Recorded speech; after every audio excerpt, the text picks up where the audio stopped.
recording. Okay, Bismillahirrahmanirrahim. I just wanted to tell you here that ये जो हम लोगों ने किया था ये चीज ये simply this is not a very sophisticated approach, लेकिन ये कर ये रहा है कि सेल्स और क्वांटिटी में जो नल्स हैं उनको एक एरे में डाल रहा है और I am plotting that array here along with the जो मैंने मीन का जो डेटा फ्रेम बनाया है जिसमें मैंने मीन से इम्प्यूट कर दिया है, तो जस्ट वांटेड जिसमें सिर्फ ये बता रहा है कि ये मेरा मीन से इम्प्यूटेशन हो गया है, राइट। और अगर मैं नल्स को जहां जहां पे नल्स ऑकर कर रहे हैं वहां मैं सुपर इम्पोज करूं तो ये बेसिकली ये बता रहा है कि वो आपकी डिस्ट्रीब्यूशन को फॉलो कर रहा है। यानी ये रेड पॉइंट्स जो है ना ये प्राइमरीली मेरे नल पॉइंट्स थे और इनकी वैल्यूज यहाँ पे ऑलरेडी फिल अप हो चुकी हैं। So if you super impose them तो इट इज टेलिंग यू के आपकी जो ओरिजिनल डिस्ट्रीब्यूशन थी वो इतनी डिस्टर्ब नहीं हुई, लेकिन ये इतना ज्यादा अच्छा मेथड नहीं है। ज्यादा अच्छा मेथड ये है कि आप स्टैटिस्टिकल टेस्ट वगैरह कर लें जो आज मैं आपको दिखाऊंगा। और this is another way of computation के यू कैन यूज द के nearest neighbour method which is a very very simple method. मतलब बेसिकली ये करता ही है कि it looks at the information कि आपके जो करीब के पॉइंट्स हैं उनकी वैल्यूज क्या हैं। तो करीब के पॉइंट्स की हम मीन ले लें, that is much more reliable then taking the mean of all the values in the column.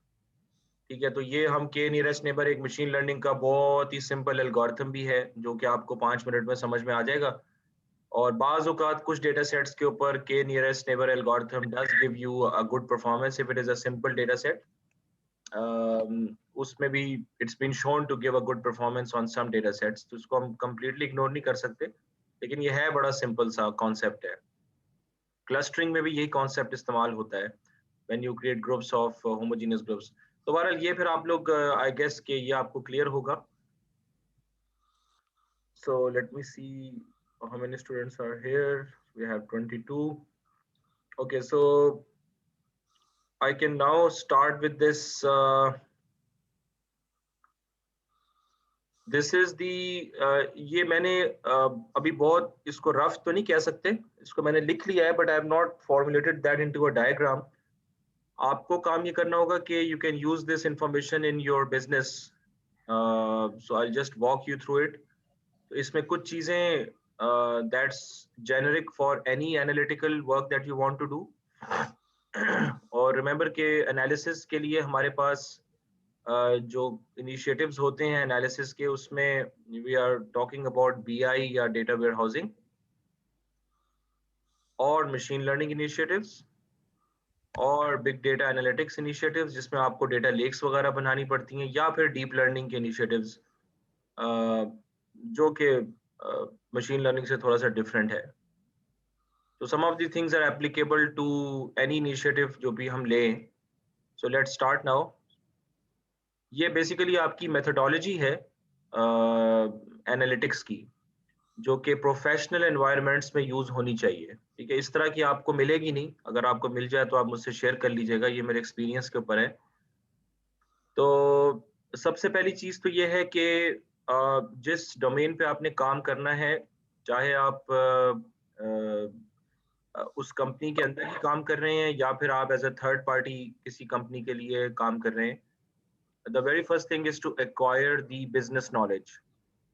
ठीक है, इसके लिए मैंने आपके साथ एक टेम्पलेट कल शेयर किया था, तो I just open that up.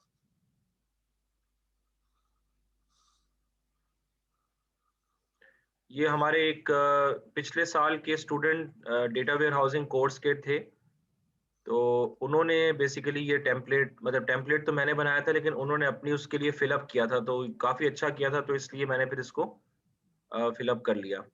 The main point two understand is कि एज डेटा साइंटिस्ट आपके लिए जो सबसे जरूरी चीज है वो बैकग्राउंड नॉलेज है। यू माइट से कि मुझे ऑलरेडी पता है और सब कुछ है, it just does not work that way, right. एक बंदा जो मैनेज कर रहा है बिजनेस को और एमबीए करके आया है और पिछले 10 साल से बिजनेस को देख रहा है, you can't be equal to him, right. और वो जिस तरह आईटी के डेटा को समझता है वो आप कभी भी उसको उस तरीके से नहीं समझ पाएंगे। सही है, that's impossible. So you might feel confident that you are a data scientist and you know sales का डेटा तो आपने MS डेटा साइंस में इतनी दफ़ा खड़का दिया, और अंडरग्रेड में आपने डेटा साइंस में आपने रैपिड माइनर नाइम के अंदर बहुत दफ़ा लॉजिस्टिक डेटा पे काम किया, तो आपको पता है। Unfortunately that's not how it works. तो in whichever domain you are, चाहे वो रिटेल हो, सप्लाई चेन हो, लॉजिस्टिक्स हो, तो your first job is to get the background knowledge.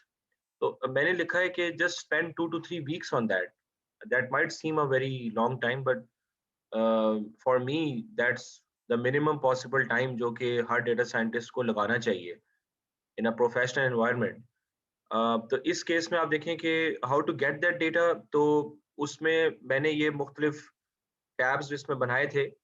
The first thing, obviously, YouTube or Wikipedia are the most reliable sources of information to get knowledge about anything. ठीक है, तो इनका जो project था वो ई कॉमर्स के ऊपर था।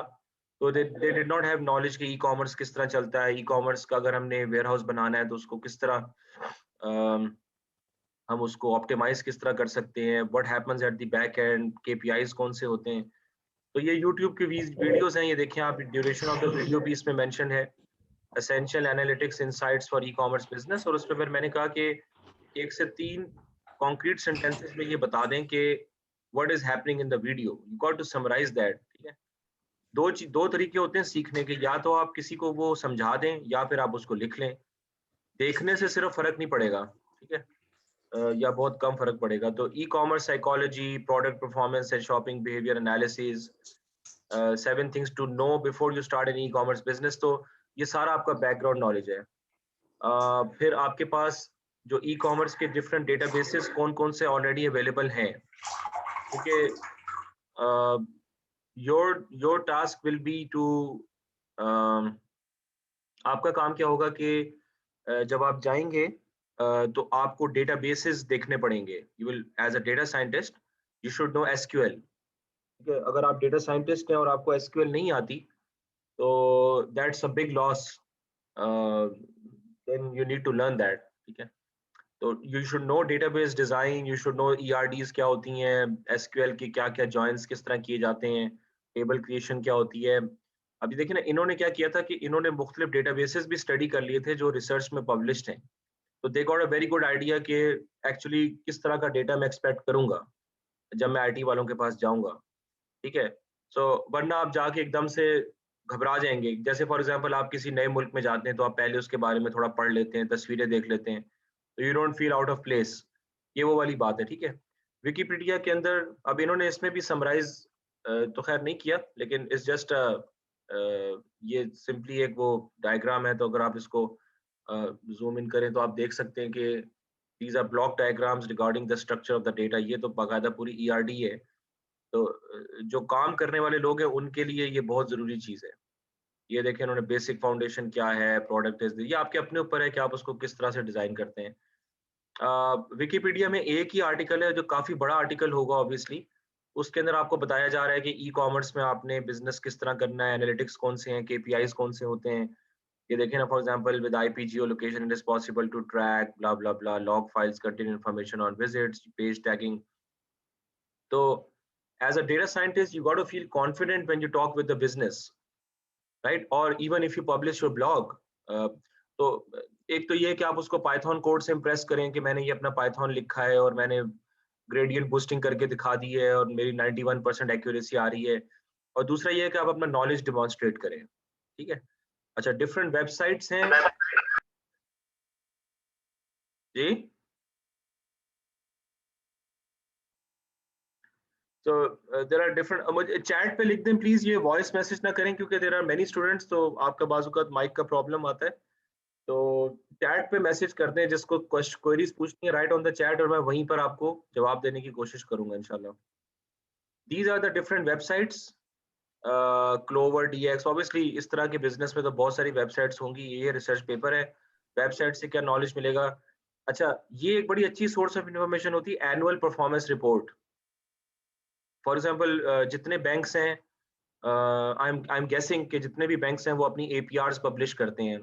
के इलेक्ट्रिक वाले एनर्जी कंपनीज हैं, वो अपनी APRs they have to do that to to tell के कितना नफा हुआ, कितना नुकसान हुआ। तो के इलेक्ट्रिक तो इस मामले में काफी एफिशिएंट है, तो उनका सारा ऑडिटिंग वगैरह भी होती है। तो you can get a lot of information from the competitor companies या आपकी अपनी कंपनी जिसके लिए आप काम कर रहे हैं उसके एपीआरस पढ़ के आपको बहुत सारी चीजें पता चल सकती हैं। ई कॉमर्स के जो ऑलरेडी डेटा एनालिटिक्स के टूल्स हैं वो कौन कौन से हैं, that is also one tab जो कि होना चाहिए। If you got personal experience already on some domain, पिछले प्रोजेक्ट्स उस डेटा पे किए थे, उसके बारे में आपको क्या चीजें पता है, ठीक है, वो भी आप लिख लें। There was a personal venture during the start of the coronavirus spread in Pakistan. The project did lead to some fruitful results, blah, blah, blah. Google Analytics and WordPress web analytics tools are really effective in giving accurate and real-time data. अब बात ये होती है कि जो data science team है, they might have had different experiences, right? तो अगर हर आदमी अपने experiences यहाँ पे लिखेगा, उसके बाद आप डिस्कशन कर लें, because that's going to be more fruitful. और ई-कॉमर्स जायंट्स जो हैं,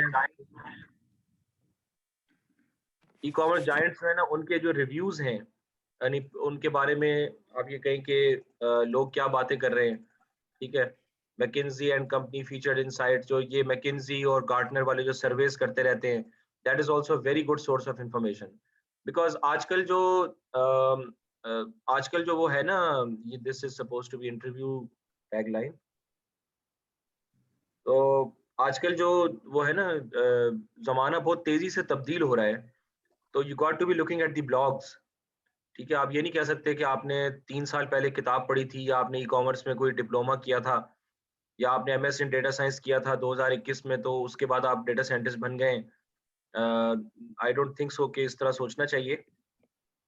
हम अभी तक सीख रहे हैं, पीएचडी किए हुए 12 साल हो गए हैं, ठीक है। तो अभी तक हमें नई नई चीजें पता चल रही होती हैं और हम हैरान हो रहे होते हैं कि ये किस तरह हो रहा है। पहले हम टाइम सीरीज फोरकास्टिंग जो है ना वो दूसरे टूल्स में किया करते थे, आर में किया करते थे, एक दो और टूल्स थे स्टैटिस्टिक्स के। अब जो है वो सारा काम पाइथन में आ गया है, नए नए मॉडल्स आ गए हैं, you have to learn continuously, ठीक है। तो जैसे हमारे डॉक्टर वलीउल्लाह है माशाल्लाह, वो कोर्स ले रहे हैं, तो that's a very good sign कि भाई लर्निंग नेवर स्टॉप्स। ये दराज वालों का इंटरव्यू था, वो रिकॉर्ड किया हुआ है। अच्छा, interviews basically you need to be talking with the business, ठीक है। इसमें that is one of the most I think fruitful source of information. अगर बिजनेस वाले आपको टाइम दे दें, you got to have some meeting point there, तो आपको बिजनेस से बात करनी है, you got to take some interview might be more formal, but you can do is के you can invite the business for a high tea और something like that. आप एक हाई टी अरेंज कर लें और बिजनेस के जो लोग हैं उनको बुला लें, 2-3 जो मेन हैं, चाय पी लें, कॉफी पी लें, और उसके ऊपर आपके जो सवालात हैं वो कैजुअल एनवायरनमेंट पूछ लें। So the whole purpose of this activity is to actually get the background knowledge and then to understand the business problem, ठीक है। मेन जो आपका जो मकसद है ना ये सारा काम करने का, वो ये है कि बिजनेस प्रॉब्लम जो है ना वो हमारा डिटेक्ट हो जाए। कि जो इस वक्त जो मैं एनालिटिक्स का जितना भी काम कर रहा हूँ, चाहे वो बीआई लेवल पे है, देखिए बीआई तो आपने उसमें के अंदर भी करनी है, रैंगलिंग में बीआई हो जाती है हमारी थोड़ी बहुत, तो ठीक है। तो हमारे लिए तो बीआई बहुत छोटी चीज होनी चाहिए डेटा साइंटिस्ट के लिए। आप ये, what is the problem that the business is facing, ये सारी जो एक्टिविटी हमने यहाँ पे की है, उसका बेसिक जो उसका बेसिक जो मकसद है ना वो ये है कि we understand the business, we are able to talk with the business guys confidently, and when you speak their language, for example, if you go to China and talk in broken Chinese, they will be happy. If you go to Saudi Arabia and talk in broken Arab, they will be happy, ठीक है। if you go to France और वहाँ पे आप broken French बोलें, तो चाहे वो जिस तरह के भी लोग हैं, but they will feel happy कि यार हमारी जुबान बोलने की कोशिश की जा रही है, सही है। Similarly for us also, तो बिजनेस वालों की जुबान ना डिफरेंट होती है, ठीक है। मैं आपको इसलिए बता रहा हूँ कि आप लोग प्रोफेशनल्स है ना, if it was an undergrad course में उसमें भी यही बता रहा होता, ठीक है। या अगर स्टूडेंट्स होते हैं कहते भी हमने एकेडमिक्स में रहना है, तो शायद मैं ये बातें ना करता, लेकिन इंडस्ट्री में आपको ये सारी चीजें जो है ना वो आपको देखनी पड़ेंगी, ठीक है। So you got to understand the business problem, और ये मैं इसको काफी स्ट्रेस करता हूँ कि उसको लिख लें आप, कि मैं सारा काम मैं कर रहा हूँ या कर रही हूँ, क्यों, why am I doing that. मतलब जस्ट बिकॉज कि मुझे किसी ने कह दिया है कि जी इन्वेंट्री फोरकास्ट कर दो, that seems to be a very generic thing, right, कि इन्वेंट्री फोरकास्ट कर दो, इन्वेंट्री फोरकास्ट कर दो। तो we got to really understand कि इन्वेंट्री होती क्या है, इन्वेंट्री किस तरह जनरेट होती है, इन्वेंट्री में क्या क्या प्रॉब्लम्स आते हैं, इन्वेंट्री लाने के बाद क्या क्या चीजें होती हैं, स्टॉक्स क्या होते हैं, मैन्युफैक्चरिंग से उसका क्या ताल्लुक है। जब तक आप ये चीजें नहीं समझेंगे तो there is no use even looking at the data. अच्छा, a business might be facing multiple problems. तो हर प्रॉब्लम को सॉल्व करने के लिए you need to have a separate analytical process. Please keep this in mind. For example एक problem उनका ये है कि जो है वो कस्टमर्स जो है वो मार्केटिंग कैंपेन को रिस्पांस रेट काफी कम चला गया है, डाउन बाय 30%। एक प्रॉब्लम ये है कि जी इन्वेंट्री लेवल हमारे ऑप्टिमाइज नहीं है। तो they are these are two different problems, जिसकी वजह से सारा काम ये हो रहा है कि सेल्स आपकी इफेक्ट हो रही है। तो उन्होंने कहा जी हमारी सेल्स डाउन जा रही हैं। आपने ये दो प्रॉब्लम्स निकाले। अब इन दोनों प्रॉब्लम्स के लिए जो पाइपलाइन बनेगी पाइथन के अंदर या जिस टूल भी आप इस्तेमाल करें, they has to be separate. क्योंकि जो जो कॉन्सेप्ट मैं दे रहा हूँ पाइपलाइन का, वो ये है कि यू डेवलप द पाइपलाइन, और पाइपलाइन डेवलप होने में आपको ये रैंगलिंग का सारा आपको काम करना पड़ेगा, और आगे मशीन लर्निंग का भी काम होगा। इन सब चीजों पे आपका ट्रायल एंड एरर होगा 3-4 दफा, कमेंट बैक एंड फोर्थ आप जाएंगे, and then the pipeline is going to be stable at least until the data changes the patterns. ठीक है, तो ये चीज आप लोग याद रखें कि I have to automate everything. और मैं पहली दफा इसकी मिसाल ये कि जैसे मैं मैं रेल की पटरी डाल रहा हूँ from Karachi to Sukkur for example for the first time. तो उसमें मुझे कितनी मेहनत करनी पड़ेगी, लेकिन जब वो डल जाएगी तो उसके ऊपर फिर मेरी ट्रेन आराम से चलेगी बार बार। ठीक है, तो ये वो वाली कहानी है। तो उसके बाद फिर मैंने आपको कह दिया था कि सैम्पलिंग रिक्वायरमेंट, तो we just talked about that के 3 to 5 years। अगर आपका डेटा की स्पीड नॉर्मल है, normal speed means like banks का डेटा हो, रिटेल डेटा हो, रियल टाइम डेटा मींस आपका ई कॉमर्स का या ई बैंकिंग का डेटा हो फॉर एग्जांपल, या मोबाइल एनालिटिक्स आपने करने हैं। और स्लो डेटा है, जैसे एग्रीकल्चर का डेटा कदरे स्लो डेटा होता है। I mean it's not something के रोजाना फल निकल रहे हैं, रोजाना सब्जियां आ रही हैं। तो इट्स टिपिकली स्लो डेटा। तो उसमें आप 10 साल का डेटा ले लें ताकि अच्छा खासा डेटा आपका जनरेट हो जाए। सही है। एंड देन ऑब्वियसली ठीक है जी, समझ में आ रही है सबको? If you got any queries then please send me on chat. You need to ask queries to learn. Chat पे मुझे भेजते रहे, ठीक है? Yes sir. ठीक है। साइन एनडीए, ये typically I mean this might be कि भाई मेरे दोस्त की कंपनी है या मेरी कोई फ्रेंड है, तो उन्होंने मुझसे कोई काम करवाना है, बट स्टिल आई मीन दोस्ती यारी और रिश्तेदारी अलग चीज होती है और काम अलग चीज होता है। तो you need to sign an NDA, और एनडीए के टर्म्स आप अपनी कंपनी के हिसाब से डिफाइन करें। उसमें ऑब्वियसली डेटा का यूजेज होगा, डेटा के साथ मामलात होंगे। You might need to publish the work on some blog, उसकी इजाजत होगी, etcetera blah blah blah. Anonymity और सिक्योरिटी डेटा की, वो सब चीजें कैसे होंगी, ये एनडीए साइन होना जरूरी है। This should not take more than 1 week अगर आपके पास टेम्पलेट बना हुआ है। अच्छा, once this is in place, अब आप अपनी पावर सोचें कि क्या है। आपको पूरे बिजनेस का पता चल गया है कि बिजनेस किस तरह चलता है। सही है। तो अच्छा, you might have an MBA but still you might not understand कि बिजनेस किस तरह चलता है। तो अब ये एक्टिविटी करने से ना आपको अच्छी तरह पता चल गया कि बिजनेस किस तरह चलता है, इनकी क्या प्रॉब्लम्स हैं, किस तरह लोगों ने उसको सॉल्व किया हुआ है, सर्वेज में क्या बात हो रही है, दूसरी कंपनीज के सीईओज ने उस बारे में क्या बात की है। तो ऑलरेडी आपको पता चल गया कि प्रॉब्लम का सोल्यूशन थोड़ा बहुत क्या हो सकता है। ठीक है। अब आपका जाती काम ये है कि आप आईटी वालों के पास खुद जाएं। आमतौर पे होता ये है कि भाई आपको डेटा सेट्स मिल जाते हैं, जैसे हम कैगल से डाउनलोड कर लेते हैं, और जो जो कंपनीज हैं वो आपको ईमेल कर देंगी, या फिर किसी गूगल ड्राइव पे शेयर कर देंगी, पासवर्ड आपको दे देंगे, blah blah blah. I absolutely do not agree with that approach. मैं ये कहूंगा कि ये सब काम करने के बाद टॉक विद आईटी, आईटी वालों के साथ थोड़ा सा एक ताल्लुक बना लें, थोड़ी दोस्ती कर लें, थोड़ा प्रोफेशनल रिलेशनशिप कर लें, चाय वाय पी लें, and then go to them.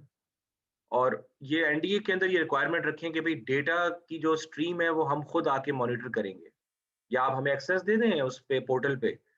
वो हम डेटा आप एक्सट्रैक्ट नहीं, हम आपको बताएंगे डेटा क्या एक्सट्रैक्ट करना है।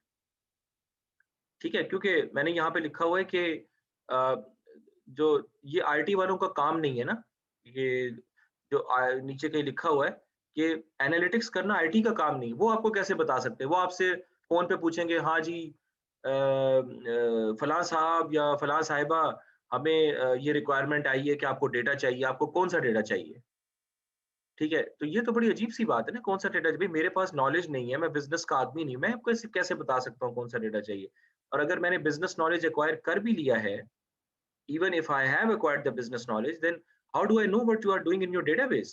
Which data you are recording? I mean, ये कोई वही थोड़ी है कि सारी कंपनीज एक ही तरह डेटा स्टोर कर रही होंगी, right? So I need to look at the data, and for that I need to know SQL. That is the main thing. और इसमें अगर किसी कंपनी में डेटा गवर्नेंस इंप्लीमेंट हुई है, राइट, तो फिर तो आपके लिए काम बहुत आसान है क्योंकि उनकी पॉलिसीज इन प्लेस होंगी। अगर नहीं हुई तो फिर आपको you need to have a very strong contact in the company जो कि आपको आईटी वालों के साथ अच्छा लियाजॉन करवा दे। ठीक है, तो वो सीआईओ भी हो सकता है, कोई भी हो सकता है, थोड़ी किसी ना किसी के साथ आपको थोड़ी बहुत सलाम दुआ अच्छी रखनी पड़ेगी ताकि आपका प्रोजेक्ट जो है ना वो स्ट्रीमलाइन होके चलता रहे। क्योंकि आप लोग ये बात याद रखें कि एनालिटिक्स के जो इनिशिएटिव्स होते हैं ना वो they are still considered something जिसके बगैर गुजारा हो सकता है। क्योंकि हमारी हमारी आवाम जो है वो इतनी ज्यादा, more than 50% people are uneducated, right? तो उन्होंने जो खरीदना है वो खरीद लेते हैं। बाहर के मुल्कों में लोगों का विजन बहुत ब्रॉडन है, वहाँ कंपटीशन टफ है, राइट? तो वहाँ पे यानी इतना आसान नहीं है कि हम एनालिटिक्स ना करें और हमारा काम चलता रहेगा। ये चीज है सारी, ठीक है? तो you need to see the data for yourself. तो run SQL queries to get a feel for the data. ठीक है, कि जैसे आप कहीं आपके घर में आपको मेज की ज़रूरत है या कोई चेयर की ज़रूरत है, तो आप कहते हैं कि एक तो मैं ऑनलाइन भी खरीद सकता हूँ, मैं जाके देखता हूँ कि कुर्सी कैसी है, उसका कुशन कैसा है, कुशन की क्वालिटी कैसी है, कपड़े की क्वालिटी कैसी है, क्या हो रहा है, ठीक है? और यहाँ मैंने लिखा है कि take 2 to 3 days to understand what data is available. अब आप कहेंगे भई ये तो अजीब-सी बात है यार, सब कुछ पता चल गया है, फटाफट मशीन लर्निंग शुरू करते हैं। नहीं भई आप, क्योंकि उनका जो डेटा सेट होगा ना वो मेरे हिसाब से अगर कोई भी रीज़नेबल साइज़्ड कंपनी हो, so it's going to have several tens of tables, like maybe 50 tables or maybe 3 or 4 databases, around 50-60 tables. और based on this knowledge जो आपने यहाँ पे acquire किया है, आपको यहाँ पे अच्छी तरह you should know कि डेटा के अंदर क्या क्या चीज़ अवेलेबल है। ऑब्वियसली आईटी का बंदा साथ होगा, आप उसके साथ बैठेंगे, थोड़ा बहुत उससे पूछ भी सकते हैं। तो आप सर कह रहे भाई मुझे 3 दिन चाहिए आपके डेटा को एक्सप्लोर करने के लिए और ये आप एनडीए में साइन करवाएंगे तो बाद में किसी को कोई उस पे प्रॉब्लम नहीं होगा, ठीक है? अब आप यू ग्रो मोर पावरफुल क्योंकि आपको पता चल गया है कि कंपनी जो है ना वो डेटा कौन-कौन सा टेस्ट कर रही है, आपको प्रॉब्लम का पता चल गया है, आपको नॉलेज है, आपको डेटा का पता चल गया है। अब आप इस पोज़ीशन के ऊपर हैं कि आप जो है कौन-सा डेटा निकालना चाहते हैं और किस फ्रीक्वेंसी पे निकालना चाहते हैं। क्योंकि आप तो बड़े आराम से मज़े आपने शोर डाला हुआ है, 3 साल, 5 साल, 3 साल, 5 साल, 3 साल, 5 साल, ठीक है? वहाँ जाके पता चला कि वो रिकॉर्डिंग ही 2 साल से कर रहे हैं। उनका जो रिलायबल डेटा है, जो ओरेकल में है, वो तो सिर्फ़ 2 साल का है, फिर आप क्या करेंगे? ठीक है? और उसमें से भी हो सकता है कि इनिशियली 5-6 महीने चीज़ें यूँ-यूँ चल रही हों, तो रिलायबल डेटा सिर्फ़ 1.5 साल का डेटा होगा, ठीक है? तो पिछले पहले 5 महीने में हो सकता है वो अ, अपना स्कीमा चेंज कर रहे हों, चीज़ें बड़ी रफ़ सी हों, बड़ी अजीब सी हों। अब ये एक्टिविटी करने से ना आपको पता चल जाएगा कि यार इनके डेटा में प्रॉब्लम्स क्या-क्या हैं, आपको मिसिंग वैल्यूज़ भी नज़र आना शुरू हो जाएँगी, आपको डेटा एंट्री एरर्स भी आना नज़र नज़र आना शुरू हो जाएँगे, आपको प्रॉब्लम्स भी समझ में आ जाएगी। आपको ये पता चल जाएगा कि मैंने जॉइन्स कौन-कौन से करने हैं डेटा को निकालने के लिए। आईटी वालों को ये नहीं पता होगा ना, आईटी वालों कभी भी नहीं आपको बता सकते कि ये आपको जो डेटा चाहिए वो ये 3 टेबल्स को जॉइन करके मिलेगा। तो आपको खुद पता करना होगा, ठीक है? तो फिर आप उसको you can now extract the data. तो analytics is not the responsibility of the IT, तो वो ये काम बिल्कुल भी नहीं करेंगे। और ये जो अप्रोच है ना कि आप मुझे पोर्टल दे दें 2-3 दिन के लिए, ये उनके लिए भी बड़े सुकून वाली बात है क्योंकि उनके पास टाइम नहीं होता। ठीक है? आईटी वाले बहुत बिज़ी होते हैं, उनकी सपोर्ट होती है, उनकी डिफरेंट टाइप्स ऑफ काम होते हैं, तो इसलिए वो आपको टाइम ज़्यादा दे भी नहीं सकेंगे आम तौर के ऊपर अनलेस कि वहाँ कोई बंदा खुद एनालिटिक्स का इनिशिएटिव लीड कर रहा हो। तो और ये जो डेटा होगा this will be to solve one particular business problem, ठीक है? तो एक प्रॉब्लम से चलें, उसकी पाइपलाइन बनाएँगे, मशीन लर्निंग करेंगे, रिज़ल्ट जनरेट करेंगे, उसको 2 महीने, 3 महीने टेस्ट करेंगे, उसके बाद हम अपनी पाइपलाइन को झट करके ऑटोमेट कर देंगे, ठीक है। So let's move Excuse me, sir. Down. Chat पे लिख दें प्लीज, चैट पे।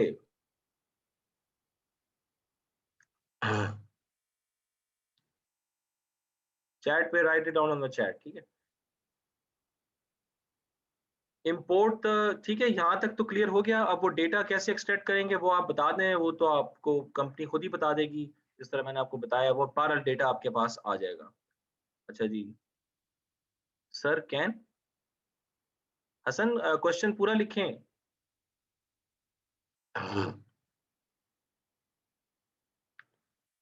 अच्छा, जब हसन क्वेश्चन लिख रहे हैं तो हम इसको आगे चलते हैं। अब आपका काम क्या है कि import the data in Python, ठीक है। आजकल लोग रस्ट की भी बात कर रहे हैं। आई डोंट नो कि रस्ट वैसे बिग डेटा वगैरह के लिए काफी अच्छी लैंग्वेज साबित हो सकती है। If you got lots and lots of data, this is not a big data course, तो I can't tell you more उसके बारे में। लेकिन अगर आपने पूरी एंटरप्राइज लेवल पाइपलाइंस बनानी है फॉर बिग डेटा एनालिटिक्स, जिसमें ऑब्वियसली मशीन लर्निंग भी आएगी, तो then I think Rust is going to perform better than Python, although Python का इकोसिस्टम काफी आगे चला गया है, ठीक है। तो I am assuming it is not like several hundreds of gigabytes of data right now. Can you share an example problem which is solved by machine learning?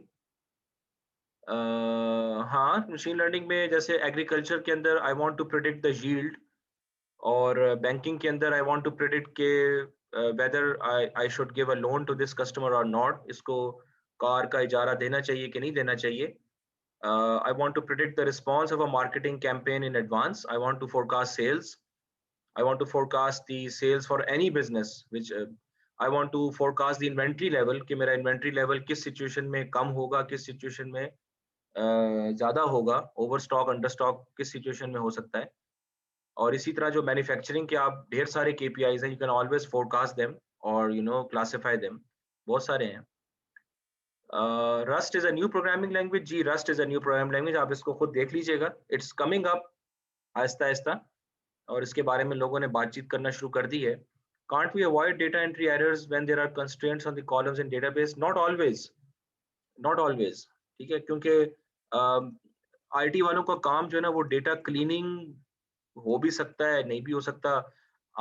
आपने जो क्लीनिंग करनी है वो एनालिटिक्स के लिए करनी है ना, हो सकता है उनका क्लीनिंग का पर्सपेक्टिव भी डिफरेंट हो। तो बेहतर ये है कि आप अपना सारा काम खुद करें, उनके ऊपर रिलाई ना करें कि वो क्लीनिंग किस तरह कर रहे हैं, क्या कर रहे हैं। अगर वो कंस्ट्रेंट होंगे भी तो वो बिजनेस कंस्ट्रेंट्स होंगे, वो हो सकता है क्लीनिंग कंस्ट्रेंट्स ना हो, ठीक है, कि भाई इससे ज्यादा नहीं हो सकता, इतना तो आप प्रोवाइड करना है, ब्ला ब्ला ब्ला ब्ला ब्ला, ठीक है। ठीक है, क्वेश्चन जवाब मिल गया आप लोगों को, कोई मसला तो नहीं है? हसन रिजवी, यावर खालिद, अहमद रजा, ठीक है, यस। अच्छा, यस, थैंक यू सर, ठीक है। Right, so now we import the data. और पाइथन की सबसे अच्छी बात ये है कि Python is an enterprise application development language. जो काम पहले हम जावा वगैरह में करते थे, तो Python is definitely more efficient then Java, although Java can be more like features उसके ज्यादा होंगे एंटरप्राइज एप्लीकेशन बनाने के लिए, लेकिन एनालिटिकल एप्लीकेशंस बनाने के लिए पाइथन इस वक्त बेस्ट है, ठीक है। So import whole data in Python, assuming it's medium-sized data. If it is big data, then you have to implement the data lakes.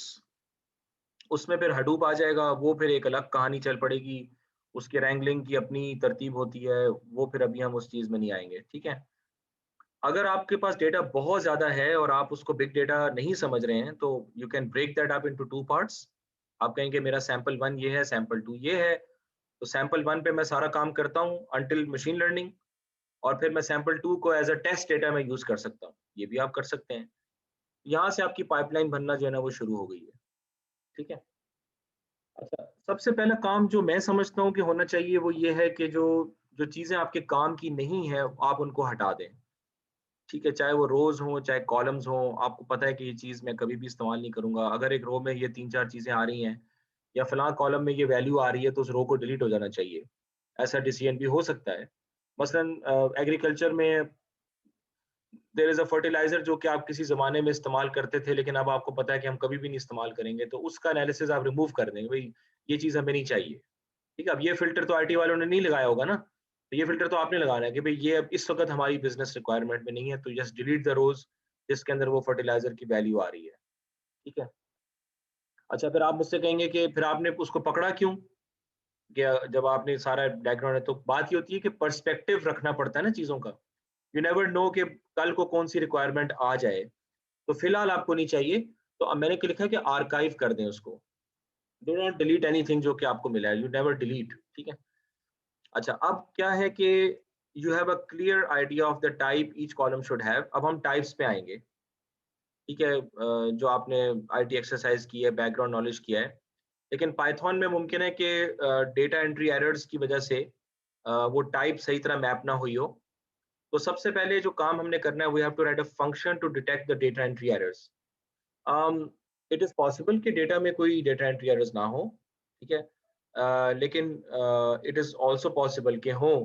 तो आप अपना काम ऐसा रखें कि आप एक दफा ऐसा फंक्शन बना लें, और वो फंक्शन आपको थोड़ा सा ऑब्वियसली इनोवेटिवली एक फंक्शन लिखना पड़ेगा पाइथन के अंदर, कि जिसको आप डेटा दें और डेटा में आपको बताना पड़ेगा कि इस कॉलम की ये टाइप होनी चाहिए, ये होना चाहिए, वो होना चाहिए। उसके हिसाब से कोई चीज अगर उस टाइप को मैच नहीं करती, तो वो आपके लिए पोटेंशियली एक डेटा एंट्री एरर है।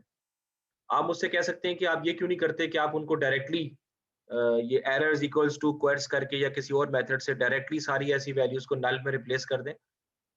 तो आप कर सकते हैं, लेकिन it is always better to see के आपके डेटा में एरर्स किस किस किस्म के आते हैं, ताकि आपको पता चले डेटा के बारे में, आपको चीजें जरा समझ में आए कि हो क्या रहा है, कौन कौन सी गलतियां हो जाती हैं, एक्सेट्रा एक्सेट्रा। मैं चैट में आता हूँ अभी। This function will grow more powerful to cater for different types of errors that can occur in your personal data set। ठीक है, तो ये एक जेनरिक फंक्शन होगा शुरू में, और फिर उसके साथ जैसे जैसे आपको पता चलता जाएगा कि मेरे पास कौन कौन से एरर्स आते हैं, तो आपका नॉलेज बढ़ता जाएगा। लेकिन it is always better to have this function, you don't write a code every time. ठीक है, जैसे मैं बेवकूफ़ी करता हूँ अपने कोर्सेज में। आप तो चूंकि सारे most of you are professionals working in industry और having lots of experience in universities, तो इट इज़ वेरी बेटर कि आप एक टेम्पलेट बना लें जिसके अंदर ऐसा फंक्शन हो जो जिसको आप डेटा दें और वो सारे के सारे एरर्स आपको डिस्प्ले कर दे फॉर अ गिवन सैंपल। अच्छा, चैट पे देखते हैं। शुड द फंक्शन बी, हाँ एक जेनरिक फंक्शन होगा। ये क्या भेजा आपने? nature.com, Y scientist? भाई ये बता तो दें, हम क्लास चल रही है। अच्छा, why scientist are turning to Rust, हाँ ये किसने भेजा? यूसुफ ने भेजा भाई। चलिए इसको भी बाद में देख लेंगे, ठीक है। थोड़ा सा बता दिया करें ताकि ऐसा ना हो कि पता नहीं क्या हो गया, कोई अटैक तो नहीं हो गया। ठीक है, तो कहाँ थे हम लोग यार? सॉरी। अच्छा, we are still sharing this, ठीक है।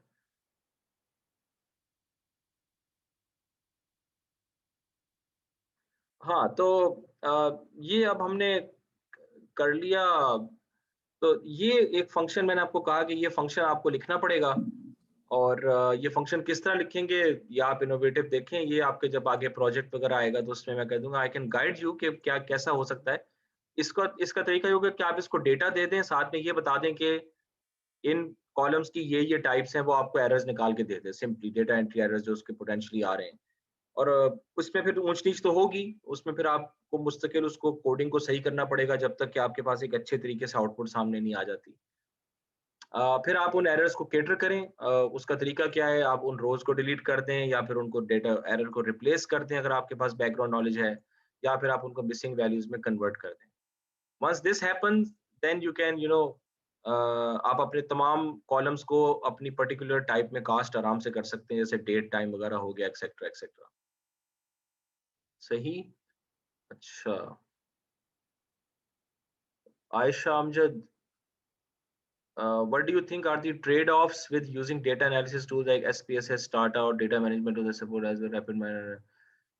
Um, SPSS तो डेटा एनालिटिक्स का टूल नहीं है भाई, SPSS तो स्टैटिस्टिकल टूल है। अभी तो हम मशीन लर्निंग पे आगे जाएंगे, तो अगर आपने एक पूरी प्रोफेशनल पाइपलाइन बनानी है तो उसमें SPSS में किस तरह इस्तेमाल कर सकता हूँ?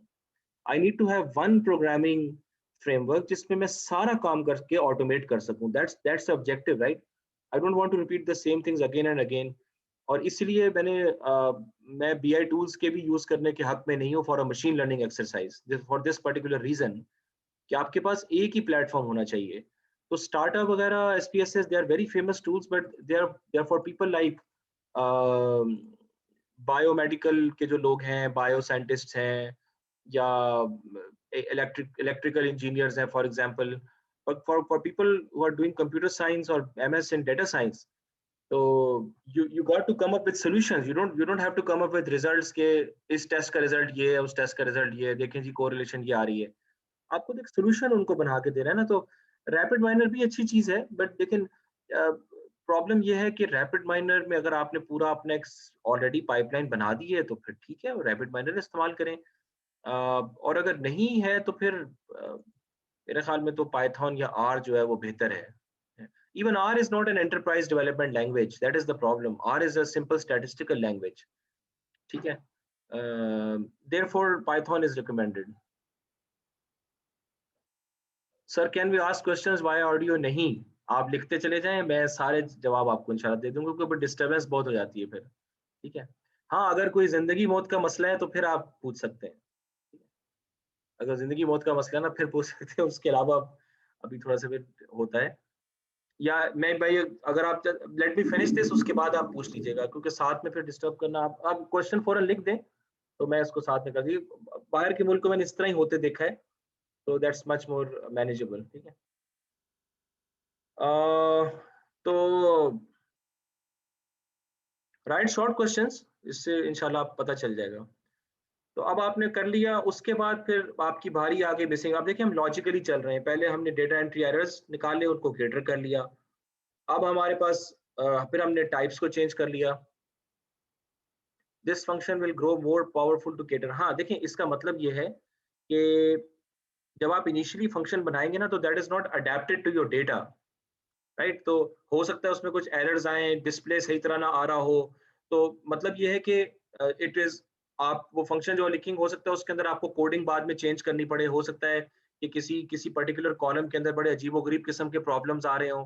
उस प्रॉब्लम, उस डेटा, उन सारे डेटा एंट्री एरर्स को कैटर करने के लिए आपको कोई और चीज भी साथ में शामिल करनी पड़े. आपके जेनरिक फंक्शन को थोड़ा सा स्पेसिफिक बनाना पड़ जाए. तो that is what I mean by more powerful. It is going to be tuned to your data more and more and more as your data comes along. ठीक है. तो क्योंकि डेटा का प्रॉब्लम ये होता है कि जो स्ट्रीमिंग डेटा आ रहा है वो उसके अंदर जो है ना, वो चीजें बड़ी तेजी से चेंज होने का खतरा है. पैटर्न्स आपके जो प्रॉब्लम डिस्ट्रीब्यूशंस चेंज हो सकती हैं. सो इसी तरह डेटा एंट्री एरर्स भी किसी टाइम पे कुछ और हो सकते हैं, किसी टाइम पे कुछ और हो सकते हैं. तो देयरफॉर ये फंक्शन आपको अडेप्ट करना पड़ेगा जब तक कि वो कन्वर्ज नहीं कर जाता किसी पर्टिकुलर एक आपके डेटा के साथ, बिल्कुल अगर अडेप्ट ना कर जाए. A single function will be written to cater for the whole. देखिए ये तो एक प्रोग्रामिंग की बात है ना, या फिर ये तो एक प्रोग्रामिंग की बात है कि it is up to you. If you are a Python programmer, you can write 2 functions or 3 functions or a single function. A single function is better क्योंकि वो मैनेज करना आसान है. तो मे बी आप शुरू में 2-3 फंक्शंस लिखें, बाद में आप उनको मर्ज कर दें. ठीक है, ये मैं कह रहा था. सही. तो I guess everything is clear up to now. कोई और सवाल हो तो पूछ लीजिएगा. ये इसका कटर थोड़ा सा अजीब सा आ रहा है. I don't think so. Let me have a darker line. Okay, here. So now, अब आपने मिसिंग वैल्यूज को डिटेक्ट करना है, और you got to now cater for the missing. अब यहाँ पे कहानी जो है ना वो हम ऑलरेडी कर चुके हैं, राइट? ठीक है. मैनो मॉड्यूल आपके पास मौजूद है.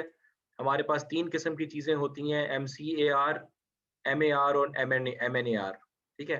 It is not extremely well defined के किस चीज के साथ आपने किस तरह से एरर को, मिसिंग वैल्यूज को कैटर करना है. लेकिन MCAR में मैं मीन इस्तेमाल कर सकता हूँ. मैं मीन वैसे भी इस्तेमाल कर सकता हूँ, दूसरी जगह पे हराम नहीं है. लेकिन MCAR में उसका ज्यादा तुक बन जाता है. ठीक है. तो मैं या तो पूरी रो को डिलीट कर दूं, या मैं पूरे कॉलम को डिलीट कर दूं जहां पे मिसिंग वैल्यू आ रही है. मैं कहूँ कि एक कॉलम के अंदर 10% से ज्यादा डेटा मिसिंग है, तो या तो मैं वो सारी 10% रोज डिलीट कर दूं अगर वो क्रिटिकल कॉलम है और मैं उसको नहीं रिप्लेस कर पाता. ठीक है. आई मीन जैसे फॉर एग्जांपल कस्टमर की एज है. ठीक है. या कस्टमर की सैलरी है, I don't want to replace that by the mean और इवन विद इंटरपोलेशन, ठीक है, तो मैं उसको जाने देता हूँ। और कुछ लोग कहेंगे नहीं करना चाहिए तो आप कर दें, ठीक है, तो मीन से भी रिप्लेस कर सकते हैं। इंटरपोलेशन की हमने टेक्निक्स देख ली हैं, जो कि एक्सपेक्टेशन मैक्सिमाइजेशन की बेस पर भी आप कर सकते हैं, और बाकी वो जो रिग्रेशन बेस्ड इम्प्यूटेशन है उस तरह जो मैंने पिछली बार समझाया था वो भी कर सकते हैं। You can also have a logical approach which makes more sense, ये भी हमने बात की थी। And you can do this what if analysis. Sensitivity analysis तो जरा ज्यादा कॉम्प्लिकेटेड टेक्निक है, वो अभी हम नहीं पढ़ेंगे। वो तो मेरे ख्याल में आम स्टैट्स के कोर्स में भी हमेशा नहीं पढ़ाई जाती। लेकिन एक्सेल के अंदर जो व्हाट इफ एनालिसिस है ना, वो मुझे लाजमी आप लोगों को करवाना है, लेकिन आज हमारे पास उसका टाइम नहीं है, क्योंकि बहुत सारी बड़ी कंपनीज हैं जो एक्सेल के ऊपर सारा काम करती हैं और व्हाट इफ एनालिसिस कर रही हैं। They are not using Python, right? तो एक्सेल के ऊपर वो सब कुछ कर रहे हैं, एक्सेल डेटा। और there are many cloud based vendors जो कि आपको फोरकास्ट भी निकाल के दे देते हैं, तो एक्सेल का डेटा आप उनको दें और वो आपको फोरकास्ट निकाल के दे देंगे, ठीक है। तो बहुत सारी क्लाउड बेस्ड कंपनीज ऐसी आ चुकी हैं, तो पाइथन हर आदमी नहीं इस्तेमाल कर रहा, स्पेशली जो लोग क्लाउड पे कॉन्फिडेंट है वो चले क्लाउड पे डाल देते हैं डेटा, ठीक है। इसी तरह आपने देखा होगा कि गूगल के भी मशीन लर्निंग का एक क्लाउड के ऊपर है, फिर अमेजोन का सेज मेकर है, एडब्ल्यूएस का सेज मेकर है, एज्योर मशीन लर्निंग है। तो ये तीनों जो बड़े वेंडर्स हैं ये क्लाउड के ऊपर आपको मशीन लर्निंग ऑफर कर रहे हैं अलॉन्ग विद आईबीएम, ठीक है। तो इट्स नॉट नेसेसरी कि कोई पाइथन पे ही जाए, लेकिन इट्स मोर रिलायबल, क्योंकि अगर आप चीजें खुद एक्सप्लोर करके एनालिटिक्स करेंगे तो that makes you more confident. Google को देंगे तो आपको पता नहीं गूगल ने किया क्या है, just to generate the forecast, तो आपके हाथ में वो चीज नहीं है, ठीक है। समझ में आ गई बात की? तो इस केस में आपको जो है ना वो यहाँ पर आपको बहुत ज्यादा चीजें थोड़ा सा देखनी पड़ेंगी कि क्या है किस तरह है, you got to spend some time. उसके बाद आपका काम ये कि आपने आउटलायर्स निकालने हैं। आउटलायर आउटलायर्स जो है ना वो डेटा में स्क्यू को पैदा करते हैं। हाँ जी, ये माइक किसका ऑन है? 40 स्टूडेंट्स हैं माशाल्लाह यार, इतने सारे कैसे हो गए? हसन, मैंने आपको म्यूट कर दिया, आपका माइक ऑन था। Have all of you registered? हाँ, क्या आप सारे 40 स्टूडेंट रजिस्टर्ड है इस कोर्स में? चले, डिटेक्ट आउटलायर्स, ठीक है। तो आउटलायर्स को डिटेक्ट करने के लिए हम सब कुछ काम कर लिया है। 5 नंबर समरीज है, बॉक्स प्लॉट्स हैं, डिस्क प्लॉट्स हैं जो कि सी बॉन्ड में होता है, dot describe function in pandas हैं, नॉर्मेलिटी टेस्ट हैं, दूसरी डिस्ट्रीब्यूशंस के टेस्ट हैं, ठीक है। जो अगर आप आउटलायर्स अच्छे डिटेक्ट कर लेते हैं, फिर आपको you have to develop the strategy कि आउटलायर्स को मैंने रखना है या नहीं रखना, कितने आउटलायर्स रखने हैं कितने नहीं रखने। तो ये चीजें फिर आपको करनी पड़ेंगी, ये सारी रैंगलिंग की एक्टिविटी है जो कि बाद में जाके ऑटोमेट हो जाएगी। क्या चीज आउटलायर होती है ये भी नहीं पता। बाज लोग कहते हैं कि 3 टाइम्स IQR प्लस और माइनस पे उसके बाद जो चीज है या उसके नीचे जो है वो आउटलायर है। बाज 1.5 कहते हैं, बाज लॉजिकली उसको लेते हैं। So there is no fix rule कि आउटलायर क्या होता है, ठीक है। लेकिन ये चीजें आपको अपने डेटा के लिए you will have to find that out कि इनका क्या मतलब है, ठीक है। ये करने के बाद you come to the categorical columns, और कैटेगोरिकल कॉलम्स में आप सबसे पहला काम ये कि you might need to do the transformation, क्योंकि मैंने आपको बताया था कि मशीन लर्निंग में स्ट्रिंग वैल्यूज का कोई काम नहीं होता। You have to convert them to either label encoding करनी पड़ती है, या आपको वो पूरी वन हॉट एनकोडिंग करनी पड़ती है। You have to convert them to numerical, और you just convert them to binary जैसे वन हॉट एनकोडिंग है, और maybe you apply some other technique to transform them to numerical data. तो बहरहाल इससे पहले कि आप मशीन लर्निंग करें, हो सकता है कि जिस तरीके से कैटेगोरिकल कॉलम्स आ रहे हैं वो डेटा आपकी पसंद का ना हो फॉर BI लेवल एनालिसिस। तो मे बी आपको जो डिस्क्रिटाइजेशन हैं, जैसे फॉर एग्जांपल प्रोडक्ट की कैटेगरीज, हो सकता है आप कुछ कैटेगरीज को मर्ज करना चाहें, कस्टमर के डिफरेंट ग्रुप्स बने, हो सकता है कि आप कुछ ग्रुप्स को मर्ज करना चाहें और एक एक ग्रुप के आप 2 ग्रुप्स बनाना चाहें, ठीक है। जैसे गोल्ड कस्टमर्स हैं तो आप चाहें कि I divide that to gold 1 and gold 2 for some reason, for your analysis, और वो चीजें आपको बैकग्राउंड नॉलेज से सब चीजें पता होंगी। तो जरूरी नहीं है कि जो IT वालों ने डेटा स्ट्रिंग का रिकॉर्ड किया वो आप, क्योंकि वो उन्होंने भी अपनी तरफ से डाला है ना, आपके एनालिसिस की रिक्वायरमेंट्स और हैं, so you might need to do this transformation as well, ठीक है। तो फॉर एग्जांपल एड्रेसेस जो है ना वो हर कंपनी अपने हिसाब से देखती है, तो एड्रेस कॉलम वो है जो कि आपको लाजमी आपको इस तरह से ट्रांसफॉर्म करना पड़ेगा, कस्टमर के लेबल्स होंगे, तो ये सारी चीजें बाद में फिर आप ऑटोमेशन में डाल सकते हैं as equal to this one. ठीक है, जब आपने ये काम कर लिया है, मिसिंग वैल्यूज आपने ऑलरेडी रिप्लेस कर ली हैं ऊपर, ठीक है, और फिर आप क्या काम कर सकते हैं कि कैटेगोरिकल कॉलम्स को आप समझें, अब अपने केपीआईज को यहाँ पे समझ सकें अच्छे तरीके से कि क्या हो रहा है उनके अंदर। एंड ये जो नॉर्मेलिटी टेस्ट हैं, ये भाई क्या जरूरत है टेस्ट करने की, तो जरूरत ये है कि if you want to apply a parametric method, अगर आप किसी भी चीज को पैरामेट्रिक मेथड अप्लाई करने से, machine learning algorithms are parametric methods, right, you have to estimate the parameters, तो उसकी रिक्वायरमेंट ये है कि the data has to follow a distribution, in most cases the Gaussian distribution, तो इसीलिए ये काम करना यहाँ पे जरूरी है। ठीक है, तो बहरहाल अब आप इनकी फ्रीक्वेंसी बार ग्राफ बना लें और फिर समझें कि क्या हो रहा है, टक टक टक टक। और फिर उसके बाद ये तीन चीजें जो हमने पढ़ी थी, T test, one way ANOVA, chi squared, but इनकी शर्त ये है कि each one of them should be logically motivated.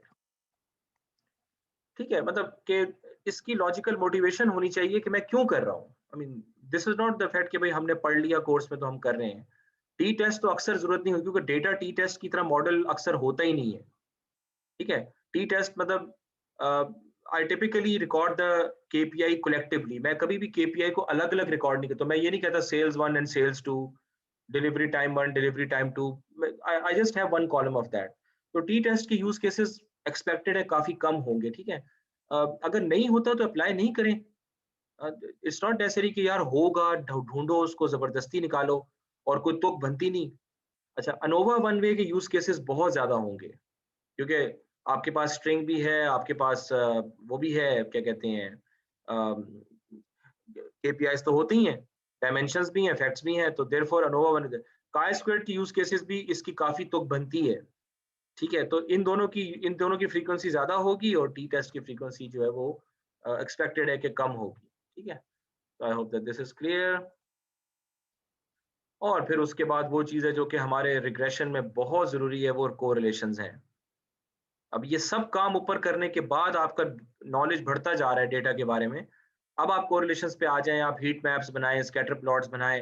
अब आपने जो चीज़ प्रिडिक्ट करनी है, खास तौर पे जैसे हमने हाउस प्राइस का देखा था, whatever you want to predict, अब उसके क्रॉस आप देखें कि ज्यादा अच्छे प्रेडिक्टर्स कौन से हैं। ठीक है, तो मे बी आप कहें यार ये तीन चीजें तो मुझे चाहिए, बाकी मैं किसी फीचर सिलेक्शन टेक्निक से उठा लेता हूँ, ये तीन चीजें तो मुझे चाहिए ही चाहिए एज प्रेडिक्टर्स। ठीक है, तो इस तरह आपको बहुत सारी चीजें अपने डेटा के बारे में समझ में आ जाएंगी, एंड एक्सपेक्टेड ये है कि रिग्रेशन का आउटपुट फिर आपका इंशाल्लाह ताला रिलायबल रहेगा। अगर आप ये सारा काम नहीं करेंगे तो frankly there is no guarantee के आपके मशीन लर्निंग के आउटपुट्स के बारे में आप कॉन्फिडेंट फील नहीं कर रहे होंगे, दैट्स द पॉइंट। ठीक है, अच्छा, अब इसके बाद जो आखिरी चीज है वो है BI level analysis through pivot tables. ये भी मैंने आपको शायद बताया था, पिवट टेबल्स आप बना सकते हैं, ये जो मैंने आपको लैब करवाई थी उसकी डेट टाइम की प्रॉब्ली, पिवट टेबल एनालिसिस आप कर सकते हैं। ये चीज इसलिए जरूरी है क्योंकि हम समझते हैं कि वेयर हाउसिंग जो है वो हमारी एनालिटिक्स की बुनियाद है, जिसको आजकल हम बीआई भी कह रहे हैं, वो हमारी एनालिटिक्स की बुनियाद है। तो उससे जो आपको चीजें पता चलती है ना डेटा के बारे में, वो बहुत ज्यादा होती हैं। तो इनमें से हो सकता है कि आपके जो बिजनेस लेवल के लोग हैं उनको इनमें से बहुत सारी चीजें ऑलरेडी पता हों, और क्या कहते हैं, मैंने यहाँ लिखा हुआ है कि जब आप प्रेजेंटेशन देंगे तो gate ready for potential criticism. ठीक है, लेकिन जो जिस तरीके से आपने रैंगलिंग की है ना, रैंगलिंग, वो रैंगलिंग उनको बेसिकली बतानी है कि आपके डेटा में प्रॉब्लम्स क्या क्या हैं, गवर्नेंस की क्यों जरूरत है, इसको हमने इस तरह से डील किया, ये किया, वो ये चीज है। जब आप इनके रिजल्ट्स बताएंगे ना, कहेंगे यार ये तो हमें मुमकिन है वो ये बात कहें कि ये तो हमें ऑलरेडी पता है। ठीक है, ये कौन सी बड़ी बात है, ये तो बच्चों वाली बात होती है, ये होता है, वो होता है। तो उसको किसी तरीके से मेंशन कर दें आप अपना नॉलेज डिमॉन्स्ट्रेट करने के लिए कि जी आप ये इस तरह बात कर सकते हैं कि ये तो होता है और आपके डेटा में जाहिर हो रहा है कि ये हो रहा है। ठीक है, तो अब आप स्टैटिस्टिकली क्लेम कर सकते हैं कि आपकी पॉपुलेशन में ये ट्रेंड बिल्कुल ट्रू है। ठीक है, तो ये अब आप इसको पब्लिश भी कर सकते हैं, इस तरह करके बात की जा सकती है। अच्छा, एक चीज जो मैंने कल वो ट्राइफेक्टा की ब्लॉग से पकड़ी थी, उन्होंने कहा था कि एनालिसिस में you can even add more data. तो आजकल ये जो सोशल नेटवर्क का जो डेटा आया है, उसका क्या कहते हैं, ट्विटर से, अब ये Oracle के ऐसे टूल्स आ चुके हैं कि जो आपको सोशल नेटवर्क में सेंटिमेंट एनालिसिस वगैरह करके देते रहते हैं, वो ऑटोनोमसली सारा काम पीछे से कर रहे हैं। अगर आपने अपना सेंटिमेंट एनालिसिस का टूल बनाना है तो सजाद हैदर साहब तो टेक्स्ट एनालिसिस पढ़ा रहे हैं, लेकिन मैं आपको अपनी नॉलेज के लिए बता रहा हूँ कि टेक्स्ट ब्लॉग, ये गूगल में भी ये रिकमेंडेड एपीआई है, टेक्स्ट ब्लॉग। ये उसकी है, आपका पाइथन की एक एपीआई है, जो कि सॉरी टेक्स्ट ब्लॉग, ब्लॉग नहीं, टेक्स्ट ब्लॉग। ये पाइथन की एपीआई है जो कि आपको उसमें टेक्स्ट एनालिटिक्स में काफी ज्यादा जो है ना वो आजकल इस्तेमाल हो रही है। और I have a friend at Google जो काफी एनालिटिक्स डिवीजन में काफी ऊंची पोस्ट पर है, डॉक्टर जुबैर अनवर। तो उन्होंने मुझे ये बात बताई थी कि ये हम लोग प्रेफर करते हैं इस पे काम करना ना। तो इसके थ्रू भी आप पाइपलाइन कैसे, अब यहाँ दिस इज द स्टेज कि सब कुछ क्लीन करने के बाद आप वो, अब ये कि ट्विटर का डेटा अगर लेकर आते हैं तो उसको भी क्लीन करना पड़ेगा, उसको भी रैंगल करना पड़ेगा। तो वो चीज फिर आप लोग जो है ना वो देख लीजिएगा अगर आपने करना होगा वो, ठीक है।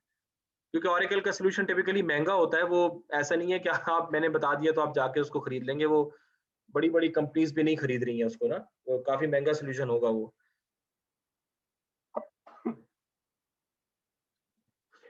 अच्छा, अल्हम्दुलिल्लाह। So put all results on a Python dashboard. Python के अंदर अब बेसिकली फ्लास्क एक अच्छी एपीआई है पाइथन की, और दूसरी एपीआई आई थिंक डैश है। और ये तो मैं आपको पिछले साल की बात बता रहा हूँ, हो सकता है आपको दूसरी तीसरी एपीआई निकल आई हो। पर अगर मैं पाइथन की एक एंटरप्राइज एप्लीकेशन बना रहा हूँ मशीन लर्निंग की, I am making a machine learning application, right. तो उसके अंदर फिर ये फ्लास्क इज समथिंग जो कि आप अपने रिजल्ट्स फ्लास्क के ऊपर डाल लें, सारे रिजल्ट्स वहाँ डिस्प्ले करें, फ्लास्क का डैशबोर्ड शेयर कर दें। अगर आप बीआई टूल्स पे जाएंगे तो आपको बीआई टूल अपने पाइथन के साथ इंटीग्रेट करना पड़ेगा, वो एक अलग झंझट होगी। मैं मशीन लर्निंग डेटा साइंटिस्ट के लिए प्रेफर नहीं करता कि आप किसी बीआई टूल का सहारा लें, जरूरत भी नहीं है। इवन जो ये चीज मैंने लिखी है यहाँ पे, ये हो सकता है कि बहुत सारी चीजें जो ना ऑलरेडी मैनेजर्स को मालूम हो, लेकिन जिस तरीके से आप मालूम कर सकते हैं वो बहुत तफसीली बात है, जो कि वो सारी चीजें उनको मालूम नहीं होगी, ठीक है। तो ये वो चीज है, तो you have to find out the nuggets के मैनेजर्स को क्या क्या बताना है। तो प्रेजेंटेशन होगी और get ready for potential criticism, और जब fix the automated pipelines after everything is approved. तो अब ये सारा काम करने के बाद आपके पास एक पूरा समंदर आ गया नॉलेज का कि भाई मेरे डेटा में क्या हो रहा है और मैंने उसको मशीन लर्निंग के लिए कैसे इस्तेमाल करना है। तो now you are absolutely ready to do machine learning. And this all of this also guarantees के तकरीबन 60% एफर्ट आपका डेटा रैंगलिंग के ऊपर लगना चाहिए। ये रिकमेंडेड प्रैक्टिस है, ये हमारी स्टैंडर्ड रिकमेंडेड प्रैक्टिस है। और बिग डेटा में तो ये अमाउंट 80% या 90% तक पहुंच जाती है, क्योंकि बिग डेटा को रैंगल करना जो है वो एक बहुत बड़ी मुसीबत का काम होता है। उसमें हम पहले डेटा को डेटा लेक में डालते हैं, रॉ डेटा को डेटा लेक में डालते हैं। अब डेटा लेक से फिर हम डिफरेंट पाइपलाइंस निकालते हैं, ये सब काम करते हैं, वो भी एक अजीब झंझट वाला काम है। तो वो एक जैसे हबीब बैंक वालों ने जो है ना वो डेटा लेक अब इम्प्लीमेंट की है थर्ड पार्टी के थ्रू, और वो डेटा लेक से ही सारे अब डेटा अपने पाइपलाइंस बना रहे हैं। ये उनका करंट अभी सब प्रोसेस ये चल रहा है, ठीक है। तो लेक के साथ काम कर किस तरह करते हैं वो फिर आपको अलग से सीखना पड़ेगा, ठीक है जी। अभी आप कोई सवाल किसी का है तो पूछें।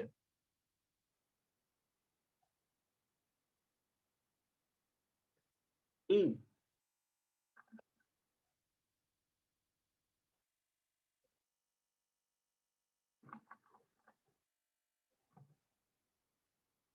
हाँ जी, सारे खामोश हो गए, एवरीथिंग इज क्लियर।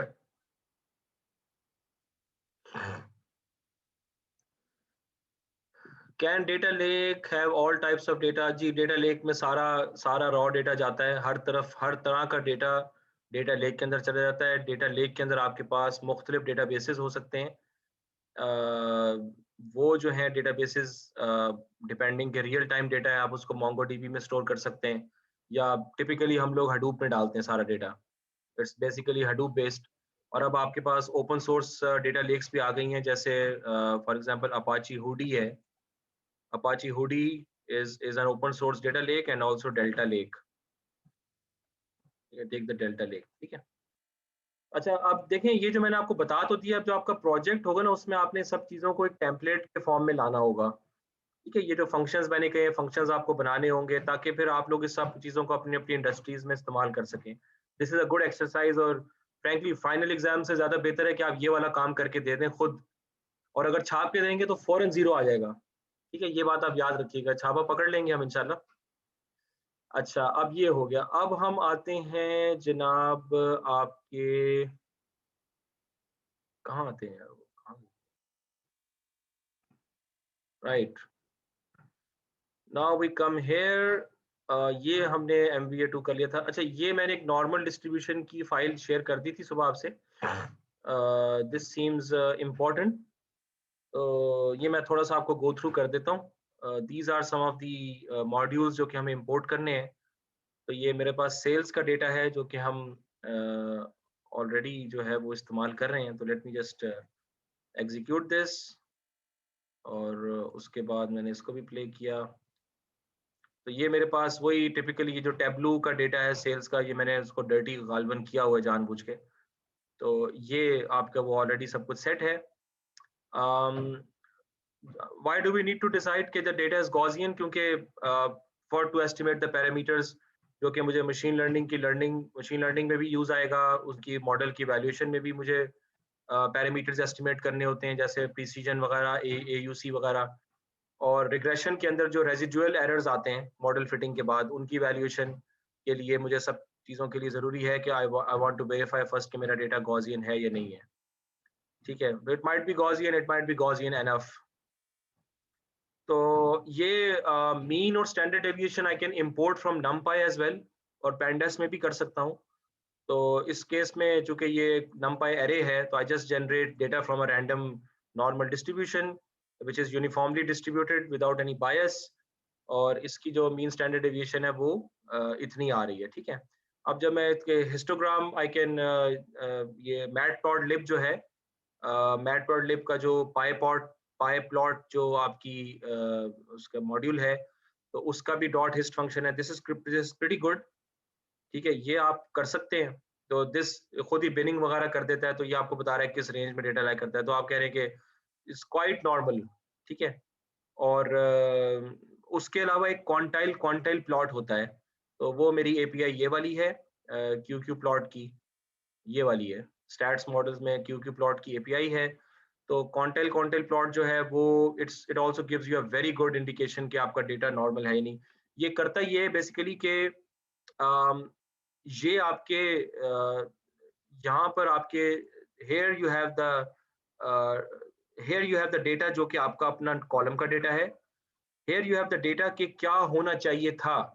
जैसा कि काई स्क्वायर टेस्ट में हमने वो एक्सपेक्टेड वैल्यूज निकाली थी ना, कि अगर हम डिस्ट्रीब्यूशन के हिसाब से देखें तो यहाँ पर क्या होना चाहिए था आइडियली। आपके अगर हम कॉलम टोटल्स और रो टोटल्स को देखें और इक्वली डिस्ट्रीब्यूट करें तो इन हर बॉक्स में क्या वैल्यू आनी चाहिए थी, तो ये भी क्या आना चाहिए था। ये उस तरह की आपकी स्टैंडर्ड रेंजेस बनाता है, और फिर ये देखता है कि उन स्टैंडर्ड रेंजेस के क्रॉस आपका जो डेटा है वो उसके ऊपर उन रेंजेस पे मैप हो रहा है कि नहीं। तो if it is a 45 degree straight line, तो दैट शोज के the data is extremely normalized. Otherwise जो है ना वो आप उसके हिसाब से देख लेंगे किस तरह का लगेगा वो। ठीक है।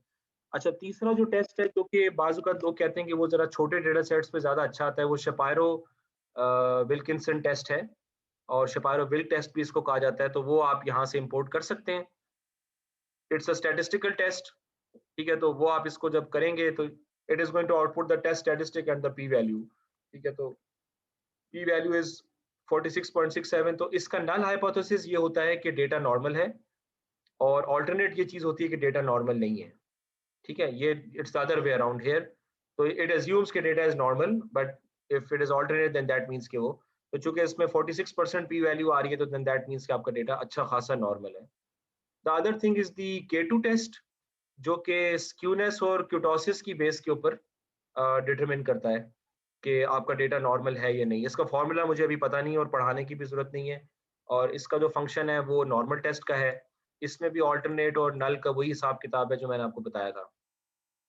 ठीक है, तो इसके अंदर आप देख रहे हैं कि 61% आ रहा है, तो this is telling you even better than this one के बहुत ज्यादा नॉर्मल बिहेवियर है। ये जो डेटा सेट, ये जो कॉल्मोग्राफ स्मिमॉफ टेस्ट है, और इसको हम एंडरसन एंडरसन टेस्ट भी कहते हैं। और ये आप इस तरह इंपोर्ट कर सकते हैं शेपाई जिस तरह scipy.stat से। तो एंडरसन टेस्ट जो है ना वो बेसिकली ये this is the most reliable. तो ये करता ये है कि ये डिफरेंट रेंजेस के ऊपर निकालता है, ठीक है, कि it finds out over different ranges के आपकी बेसिकली एक तो डिफरेंट सिग्निफिकेंस लेवल ट्राई करता है, 5 10 15 20 25 जितने भी हैं, और हर सिग्निफिकेंस लेवल के अंदर अगर डेटा नॉर्मल होगा तो उसकी एक क्रिटिकल रेंज होती है, एक क्रिटिकल वैल्यू होती है, ठीक है। तो वो उस देखता है कि उस रेंज में वो आपका डेटा क्रिटिकल वैल्यू से कम है या नहीं है, ठीक है। तो हर सिग्निफिकेंस लेवल की एक क्रिटिकल वैल्यू है, तो आपकी जो पी वैल्यू टेस्ट की आती है वो उस क्रिटिकल वैल्यू उस रेंज की उससे कम होनी चाहिए। अगर कम है तो इसका मतलब है कि आपका डेटा जो है ना वो नॉर्मल है। अगर ज्यादा होगी आपकी पी वैल्यू क्रिटिकल वैल्यू से, इसका मतलब ये है कि उस पर्टिकुलर सिग्निफिकेंस लेवल के ऊपर आपका डेटा जो है नॉर्मल नहीं है। तो this gives you a much broader perspective for evaluative. For example आप ये देखें, इसने 1 2.5 5 10 15 ये हमारे सिग्निफिकेंस लेवल्स हैं, और हर सिग्निफिकेंस लेवल की क्रिटिकल वैल्यू उसके सामने लिखी हुई है अगर डेटा नॉर्मल डिस्ट्रीब्यूशन को फॉलो करेगा। तो ये उसने हो सकता है स्टैंडर्ड नॉर्मल डिस्ट्रीब्यूशन से फिगर्स ली हो, क्रिटिकल वैल्यू उसके टेबल से उठाई हो, और डेफिनेटली होगा भी यही। तो हमारी जो पी वैल्यू आ रही है वो क्या आ रही है, 34%। So you can see that across all the significance levels, my p-value is less than the critical value. So therefore, in all cases, मेरे लिए जो है वो मेरा null hypothesis true है और मेरा alternate false है. I cannot reject the null hypothesis. तो this shows you कि even 15% के ऊपर आपका डेटा जो है वो अभी normal है, सही है। तो that's the Kolmogorov test. तो this test is more recommended. लेकिन आप ये सब काम करके देख सकते हैं, ये सारे पांचों करके देख सकते हैं टू बी एब्सोल्युटली श्योर। अब हम जब सेल्स डेटा के ऊपर आते हैं तो यहाँ पर कहानी आप देखिएगा कि जो हमने सेल्स डेटा रिकॉर्ड किया हुआ है उसमें कुछ सेल्स जो है ना उनकी वैल्यू बहुत ज्यादा है, ऑब्वियसली एक बहुत बड़ा स्क्यू है। तो अब ये वाली चीज है जो आपको बता रहा था कि आउटलायर एनालिसिस से आपको मैनेज करनी है, राइट, क्योंकि ये तो बहुत ज्यादा काम खराब हो रहा है। और अगर आप इसको क्यू प्लॉट बनाएंगे तो क्यू प्लॉट आप देखें 45 डिग्री पे बिल्कुल भी नहीं है, और थ्योरेटिकल क्वांटाइल्स आपके अक्सर मीट नहीं हो रहे हैं, ठीक है। तो अगेन दैट्स एन इंडिकेशन। अगर आप शेपायरो टेस्ट लेंगे तो इसमें पी वैल्यू 0 आ रही है, विच इज अ बिट जो है ना उसमें थोड़ा सा इट्स अ बिट एम्बिगुअस। और इसमें भी पी वैल्यू, हाँ, पी वैल्यू 0 का मतलब यही है कि I have to accept the alternate. तो इसमें तो समहाउ जो जो रिजल्ट है, इट इज टेलिंग मी कि I have to accept the alternate hypothesis, हाँ, कि डेटा इज नॉट नॉर्मल, ठीक है। पी वैल्यू 0 का मतलब है लेस देन 5% में ऑल्टरनेट एक्सेप्ट होगा, तो ऑल्टरनेट होता ही यही है कि data is not normal. Null hypothesis क्या होता है कि डेटा इज नॉर्मल, ठीक है। तो ये हो गया। और अब यहाँ पर शेपायरो जो टेस्ट है, सॉरी, जो कॉल्मोग्राफ टेस्ट है, उसमें आप ये देखेंगे कि इसकी जो आउटपुट वैल्यू आ रही है स्टैटिस्टिक वो 1296 है, और इन ऑल द केसेस जो है ना वो basically it is more than the critical value, तो it is highly not normal data. So हर तरह से प्रूव हो गया, स्क्यूनेस क्यूटोसिस से प्रूव हो गया, हिस्टोग्राम से प्रूव हो गया। अब आप ये करेंगे कि आप जाके अब इस डेटा को केटर करेंगे, because if you want to use this data for machine learning, जो कि लाजमी आपको चाहिए होगा, बेशक आप इसकी क्लासेस भी बना लें, तो this is not the data जो कि आपको अंदर डालना चाहिए। अदरवाइज आपकी जो आई मीन डीप लर्निंग अगर करेंगे, डीप लर्निंग में आप कहेंगे चलो एलएसटीएम मॉडल के थ्रू फोरकास्ट जनरेट कर लेते हैं, तो मुमकिन है कि आपको अच्छा फोरकास्ट मिल जाएगा, लेकिन बेवकूफ़ी वाली बात है। बेहतर है कि आप पहले आउटलायर्स हटा दें, ठीक है, और उसके बाद फिर आप उसको कैटर करें। So these are the problems जो कि एक्चुअली आपको अपने डेटा के साथ, यहाँ तो एवरीथिंग सीम्स वेरी रोजी, बड़ा अच्छा लग रहा है, बड़ा सब कुछ सुहाना लग रहा है, हाँ, everything is fine, we can go ahead. और जब आप यहाँ पर आएंगे एक्चुअल डेटा के ऊपर तो फिर आपको पता चलेगा। तो ये काम आपने करना ही उस वक्त है जब आपने डेटा की पहले रैंगलिंग, क्लीनिंग जिस तरह से होनी चाहिए, डाटा एंट्री एरर्स, ब्ला ब्ला ब्ला, आउटलायर सब काम कर लिए। अब आप जो है ना वो टेस्टिंग वगैरह के ऊपर आके देखें कि भी क्या हो रहा है, किस तरीके से हो रहा है, ठीक है। तो ये क्लियर है ये। और ये स्टैटिस्टिक्स की फाइल भी मेरे ख्याल में मैंने आपको बता दी थी, right, outlier analysis, T test वगैरह ये बता दिया था ना आपको। जी। नहीं सर, ये नहीं कराया था। अच्छा, ये नहीं कराया था। चलें ये कर लेते हैं तो, जस्ट ब्राउजिंग थ्रू। तो इसको लेट्स प्ले दिस। तो ये मैंने अपना डेटा सेट क्रिएट किया था किसी ज़माने में, तो इसको आप प्रिंट करा के देख लें। तो ये नेम, सैलरी, ये you know you got these people here, Bill Gates etcetera etcetera, Ahmed वगैरह।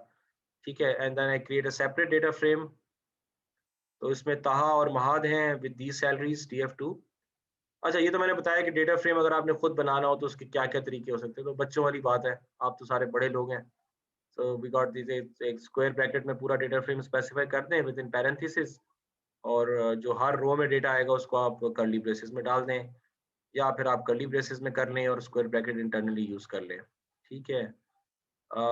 मीन, अब ये हम पेंडस में सारा काम कर रहे हैं, तो आप उसको मीन को आप इस फॉर्मेट में स्टैंडर्डाइज भी कर सकते हैं। वो जो थाउजेंड्स के बाद हम कॉमा डालते हैं उसका तरीका ये होगा, ये आप डाल लें। और मीडियन के लिए सॉर्ट करके,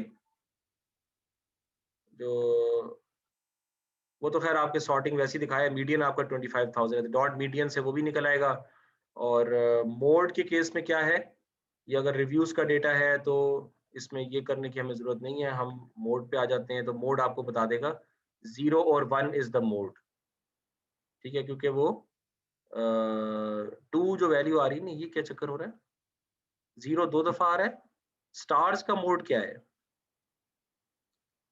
स्टार्स का मोड तो 2 और 4 है ना, 3 दफा 2 आ रहा है, 3 दफा 4 आ रहा है, तो इसका मतलब क्या होगा बता सकता है? स्टार्स का मोड 2 और 4 दोनों मोड्स हैं। अच्छा, दो मोड्स हैं, 2 है और 4 है, जो कि 3 दफा आ रहे हैं। ठीक है। अच्छा, ये तो वैसे ही मैंने कहीं से एग्जांपल छाप ली थी, ये पता नहीं क्या है, ये डेटा इंपोर्ट करेगा एप्पल 60 पावर अडेप्टर चार्ज। जिनके पास आईफोन है आप में से, वो इसको देख के खुश हो सकते हैं। ठीक है, अब ये रिव्यूज हैं 5 स्टार 4 स्टार, ये आप एक्वायर कर सकते हैं रिव्यूज। और इसमें को मैंने वो डिस्प्ले फ्लोट फॉर्मेट की सेट की है। ये रिव्यूज, ये उसने मेरा ख्याल में कुछ टोटल करके यहाँ पे दिया, मुझे अभी याद नहीं आ रहा कि यहाँ पे क्या मैंने किया था।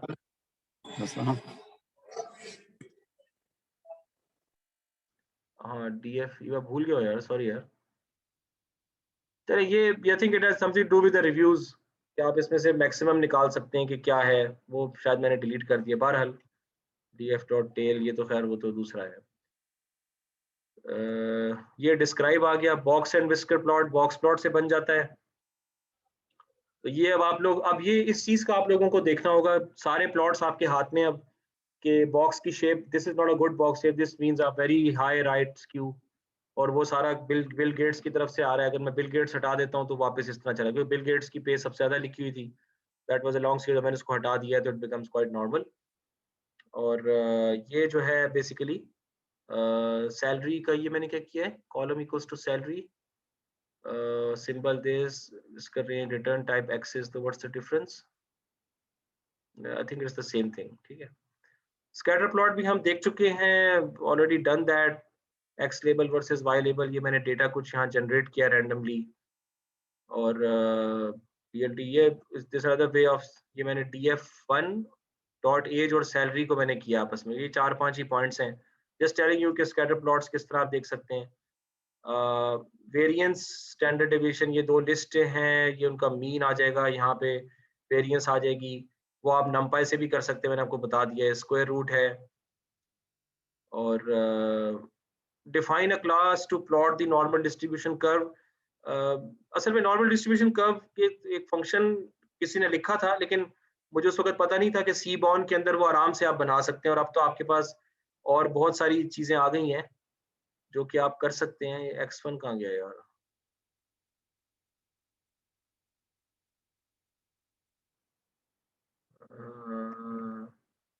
ये डिग्रीज ऑफ फ्रीडम SD1 भी हो गया, ये भी हो गया। हाँ, ये है, और इसके ऊपर डिस्क कर्व का फंक्शन आप कर दें तो ये इसके ऊपर, बहरहाल वो डिस्क प्लॉट आप कर लेंगे तो आपको पता चलेगा, अब इसकी जरूरत भी नहीं, आपने और बहुत कुछ देख लिया है। ठीक है। और ये सैलरी का हिस्टोग्राम, और आपका जो है ये दो DF1 की सैलरी और DF की सैलरी का हिस्टोग्राम है, तो ये तो खैर बड़ी अजीबो गरीब सा है, बहरहाल ये तो बहुत बच्चों वाली चीजें हैं। अब रिच पीपल एक फाइल है यहाँ पे, उसको हम इंपोर्ट करते हैं, और ये आपको डेटा अवेलेबल था ऑनलाइन, वहां से हमने इसको डाउनलोड कर लिया था। इसमें जितने भी रिच पीपल हैं, जो कि कामयाबी की निशानी समझी जाती है, पैसा पैसा कामयाबी की निशानी नहीं है। ये चीज अगर आपको अभी, आप लोगों को अभी समझ में आ जाएगी तो सारी जिंदगी बड़े सुकून से गुजर जाएगी। वरना मौत तक शायद बेचैनी रहे हमें कि मेरे पास पैसा कम है। ठीक है, तो ये बाहर के मुल्कों में जो जो जो लोगों को पता नहीं है इस बात का, वो इस चीज को बड़ा समझते हैं कि टॉप 5 लिस्ट और टॉप 10 लिस्ट में वर्ल्ड रिचेस्ट पर्सन कौन है ये वो, और हम जिंदगी गुजर जाती है उन लोगों से मुतासिर होते होते। तो लेकिन that's not success, right? Success कुछ किसी और चीज है, किसी और चीज में है। बहरहाल इसकी शेप ये है, और इसमें I can select the data for 2014। तो इस तरह का डेटा आपके सामने है कि जेरोल्ड पेरेंशियो और Abdullah Al Futtaim from UAE and all of these people, जिनका ये सारा चीज़ें आपकी लिखी हुई हैं। कुछ डेटा जो है ना आप देख रहे हैं कि नोट्स और नोट्स टू, ये तो हमारे काम का हो ही नहीं सकता मशीन लर्निंग में। सोर्स ऑफ वेल्थ क्या है, ऑटो डीलर्स, इन्वेस्टमेंट वगैरह, एक्सेट्रा एक्सेट्रा। अच्छा, मिसिंग वैल्यूज आप इसमें देखें तो जेंडर एज में 63 वैल्यूज मिसिंग है, पॉलिटिकल कनेक्शन में ये बाय डिफॉल्ट मिसिंग थी शायद 1597, जीडीपी करंट स्टेटस अवेलेबल नहीं था, नोट्स में इतनी वैल्यूज मिसिंग है। This is the typical data जो कि हमारे सामने आएगा, खास तौर पे आप अगर टेक्स्ट लेवल पे एनालिसिस कर रहे हैं। ठीक है। तो अब तो खैर आपको पता चल गया है। तो एक तो तरीका ये है कि आप उसको ड्रॉप एन ए कर दें, यानी एज और ये जहां पर मिसिंग वैल्यूज आ रही हैं, आप कुछ कर नहीं सकते आप उसको, मैं तो इसको ड्रॉप करूंगा, तो आप उसको ड्रॉप कर दें। और फिर यू कैन जस्ट इसका बॉक्स प्लॉट बना के देख लें। Box plot is horrible. ठीक है, तो ये किस चीज का आ गया, ये नेटवर्थ यूएस बिलियन। अब ये किसी की नेटवर्थ ऑब्वियसली बहुत ज्यादा होगी, तो ये सारा डिस्ट्रीब्यूशन को स्क्यू कर रहा है। एज जो है वो काफी सही है, और सिटीजनशिप में तो ये कैटेगोरिकल वेरिएबल है। और फिर मैं इसको सॉर्ट कर लेता हूँ। ठीक है, sort values by age, ascending equals to false. फिर डिसेंडिंग ऑर्डर में सॉल्व कर लेता हूँ, सॉर्ट कर लेता हूँ। सो लेट मी सी कि एज यहाँ पर कहाँ है। सो 98, 96, 96, अब ये सॉर्ट हो गया। ठीक है, मैंने 3 हेड्स देखे। तो late me see the first 10 in this case. तो आप देख रहे हैं कि सबसे ज्यादा अमीर आदमी जो है डेविड रॉकफेलर, कार्ल डेस और हेनरी विलियम, सुलेमान अल राजी, सऊदी अरब 95। तो इस तरह इन्होंने पूरा एज के हिसाब से हमने इसको सॉर्ट करवा दिया है। अच्छा जी, अब क्या हो रहा है?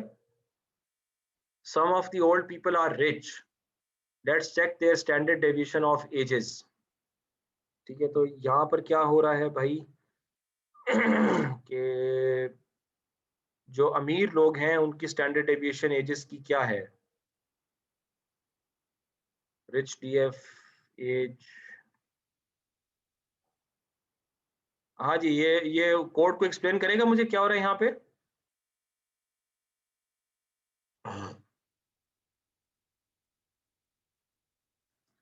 सर ये x minus mean upon standard deviation t।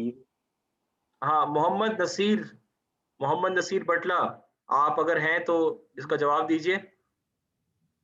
Sir इससे सही बोला है कि जो भी एक्स की जो वैल्यूज हैं पूरे डेटा सेट में, वो बार बार मीन से सब्ट्रैक्ट होके स्टैंडर्ड डिविएशन से डिवाइड हो रहा है, और फिर हमने इसे सॉर्ट कर दिया है, और टॉप 15 जो हैं वो हमने निकाल लिए हैं। पर t टेस्ट है टेक्निकली। सो इसमें आई क्रिएट सही कह रहे हैं, आई क्रिएट अ न्यू कॉलम जो कि स्टैंडर्ड डेविएशन का कॉलम है।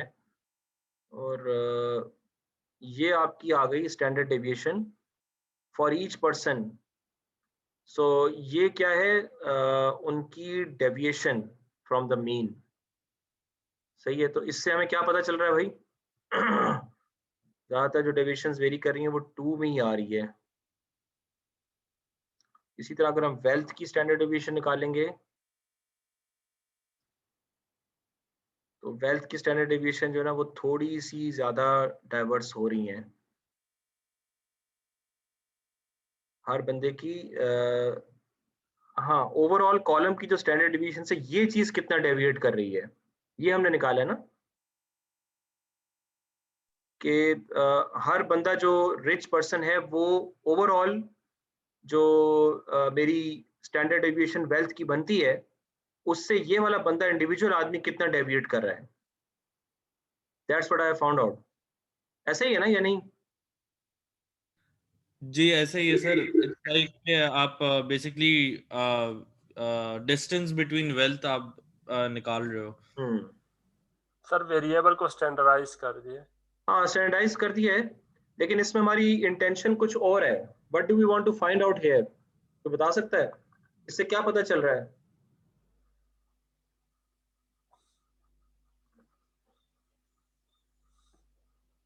कि इनकी जो वेल्थ है वो मीन से कितना कितना दूर है, प्राइमरीली ये चीज पता चल रही है। अच्छा, अगर मैं नेट वर्थ यूएस बिलियन को मोर देन 50 का करूं, तो मोर देन 50 मिलियन का ये मेरा हिस्टोग्राम बन रहा है। और मैं इसके अगर if I do this spinning, तो ये इट्स अ लार्ज स्क्यू। तो ये बेसिकली स्क्यू का मुझे जो है ना कुछ करना पड़ेगा, क्योंकि मीन मेरा आ रहा है 3.9 या 4 और मीडियन आ रहा है 2.2। ये बहुत ज्यादा फर्क है। That's 2.2 billion and that is 4 billion. तो मीन और मीडियन में बहुत डिफरेंस आ रहा है। इसका मतलब है कि इस कॉलम के अंदर जो है वो डाइवर्सिटी बहुत ज्यादा है, आउटलायर्स बहुत ज्यादा हैं। सो एज का आप देखेंगे कि एज का जो है ना वो मामला नहीं है, age is pretty much normally distributed. सही है। तो बस फिर ये इसके बाद फिर ये टी टेस्ट वगैरह हैं, तो ये ऑलरेडी आप लोगों ने किए हैं। वन वे अनोवा है और ये टू की टेस्ट, ये तो मैंने करवा दिया था ना टू की टेस्ट आपको दूसरी फाइल में। जी सर, दूसरी फाइल में किया हुआ है। हाँ, तो ये वही चीज है, इस पे भी हमें टाइम जाया करने की जरूरत नहीं है। ये फिर आप लोग एग्जीक्यूट करके देख लीजिएगा। मैं सिर्फ ये बताना चाह रहा हूँ कि टू वे अनोवा में दो वेरिएबल्स होते हैं। तो ये रेनेश बेद्रे इज एन इंडियन प्रॉब्ली, जिसने ये टू वे अनोवा की एक टेक्स्ट फाइल रखी थी। Late me see if it is still available. तो इसमें इसने कुछ आई थिंक बायोलॉजिकल कुछ डेटा इस्तेमाल किया था। नहीं नहीं, ये अभी अवेलेबल नहीं है। ठीक है, तो बहरहाल इसमें टू वे अनोवा करने का जो तरीका है वो इसके अंदर यानी जो इसने बताया हुआ है कि आपका था pd डॉट मेल्ट में एक तो जेनोटाइप वेरिएबल था और एक और वेरिएबल था, मुझे भी याद नहीं आ रहा। जेनोटाइप और ईयर्स। पर इसकी एग्जांपल हम उसको इस तरह लेते हैं, अभी इसको टाइम जाया करने की जरूरत नहीं है। इसकी एग्जांपल इस तरह लेते हैं कि जैसे आपके पास प्रोडक्ट की कैटेगरी है और आपके पास पैकेज का टाइप है। ठीक है, तो मसलन मैं फ्रोजन फूड एक स्मॉल बॉक्स में डिलीवर कर रहा हूँ। ठीक है, और यहाँ पे मेरे पास सेल्स है। ठीक है, तो this is a use case for two way ANOVA, जिसके अंदर इसके डिफरेंट कॉम्बिनेशंस के क्रॉस में मालूम करूंगा कि मेरी एवरेज सेल जो है वेरी कर रही कि नहीं कर रही। तो वो आप वो देख सकते हैं। मेरा नहीं ख्याल कि आपको इस लेवल के ऊपर जरूरत पड़ेगी, इतनी ज्यादा हमें डेप्थ में जाने की मेरे ख्याल में जरूरत नहीं है, अनलेस के बहुत ही कोई क्रिटिकल किस्म का वो this is the way to conduct it. यानी फॉर्मूला वही है, लेकिन आप basically specify the two variables. तो इसके अंदर इतना ज्यादा आपको वो जाने की जो है ना वो अभी इतनी जरूरत नहीं है। ठीक है, this is just a way of restructuring the data in this format. तो ये तो खैर आप देख सकते हैं। आई डोंट थिंक सो कि ये भी हमारे बहुत ज्यादा उसके चीज में आएगी। ठीक है। अच्छा, अब ये फाइल है जो मैंने आपको बताई है, ये बेसिकली रैंगलिंग की एक्सरसाइज है। इसमें सेल्स का वही टेबलू का डेटा है जो डर्टी है। दिस इज वन पर्सपेक्टिव जो कि हमने देखना था इसके अंदर, तो इसको हम लोग देखते हैं। सो let me first execute this. और फिर मैंने ये डेटा को इंपोर्ट किया, मैंने उसकी डिफरेंट जो शेप्स हैं उसका जो रोज और कॉलम्स है उसको प्रिंट किया, उसकी टाइप्स मैंने देख ली। तो आप देख रहे हैं कि डेट वगैरह यहाँ पर मैप नहीं है। हेड और टेल देखने की देख लें, हेड और टेल शुरू के दो देख लें। ठीक है, तो इस डेटा लाइक दिस के टिपिकल डेटा है आपका कि शिपिंग मोड क्या है, प्रोविंस रीजन क्या है। अब वो जो मैंने आपको अभी बैकग्राउंड जो मैंने आपको मेथोडोलॉजी बताई है ना, तो आपके पास डेटा इस फॉर्मेट में नहीं होगा कभी भी। It is going to broken up into tables, normalized tables. आपको ज्वाइन करके ये डेटा लाना पड़ेगा। अच्छा, सबसे पहले हम इनकरेक्ट वैल्यूज, तो इनकरेक्ट वैल्यूज इसमें ऑलरेडी मौजूद है। ठीक है, वो हमने इनिशियल जब हमने डेटा को देखा तो देखिए शिपिंग डेट में NAN आ रहा है and there are also data entry errors in different columns. ठीक है, वो आप यहाँ से इसको देखेंगे तो लेट मी सी अगर यहाँ खुल जाए। अच्छा, ये UTF इनकोडेड नहीं, CSV तो खुल जाती है।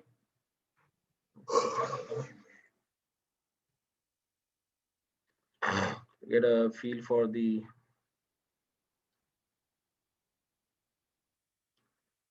आपका कहाँ गया वो? Yes, here we go. Right, let me share this. एक chat पे कौन कह रहा है? What is the in place access error equal to queries? ये आप मेरा गूगल कर लें, ठीक है? वो उसका रिप्लेसमेंट का जो ठहरे आता हूँ, फिर मैं बताता हूँ आपको क्या करना था, शेयर करना था आप लोगों से। तो दिस इज द डेटा जो कि जिसको हम डर्टी डेटा कह रहे हैं। तो ऑर्डर आईडी में आप देख रहे हैं कि there are many missing rows here order ID के अंदर, और इधर ऑर्डर डेट में मेल लिखा हुआ है फॉर सम रीजन, और कस्टमर नेम में 25,000 लिखा हुआ है, 25 भी लिखा हुआ है। तो इस तरह की चीज़ें मुमकिन हो सकती हैं। फिर आप देखें कि जो प्रोडक्ट नेम जो है वो बड़ा अजीब व गरीब है। ऑब्वियसली प्रोडक्ट नेम हम कभी भी मशीन लर्निंग में नहीं लेके जा सकते। शिपिंग डेट है, इसमें कुछ नल वैल्यू आ रही है, etcetera etcetera. So there might be some errors, there might be missing values, ठीक है, इन दिस डेटा। ये दिस इज द स्टफ जो कि हमें इससे हमें डील करना है। तो इस केस के अंदर हाँ, तो पहले मैं जो डेट टाइम है उसको कन्वर्ट करता हूँ, एरर्स को क्वेट्स कर लेता हूँ। इसका मतलब ये है कि जो उसके अंदर जो जो डेटा डेट में मैप नहीं हो सकता, आप उसको नल कर दें। और बल्कि पहले मैं क्या देख रहा हूँ कि how many rows will be affected if you replace incorrect values with NaN. हाँ, ये एक अक्लमंदी की अप्रोच है कि अभी तक जितनी जो है वो ऑर्डर डेट कॉलम में जितने भी आपकी नल वैल्यूज हैं, ठीक है, अगर मैं उसको क्या कहते हैं जो है वो देखूं कि उसको उसको नल से रिप्लेस करने के ऊपर जो है ना, मुझे कितने रिकॉर्ड्स मेरे अफेक्ट होंगे। ठीक है कि ऐसा तो नहीं कि मैं बहुत सारी डेटा एंट्री एरर्स हो और मैं सबको नल से रिप्लेस कर दूं। तो ये चीज़ नहीं होनी चाहिए। तो ये जो कोड है ये आपका वो चीज़ ट्राई आउट कर रहा है। It is telling you basically के मिसिंग वैल्यूज का टोटल निकाल के, और इसमें डेट, हाँ, एरर्स इक्वल टू क्वेट्स पे इस नल को सम किया, क्योंकि वो जाहिर सी बात है वो सारे data entry errors missing values में कन्वर्ट हो जाएंगे, और नॉर्मल में कर दिया जो कि प्योर उसकी मिसिंग वैल्यूज ऑलरेडी एग्जिस्ट कर रही हैं। और फिर I do the same for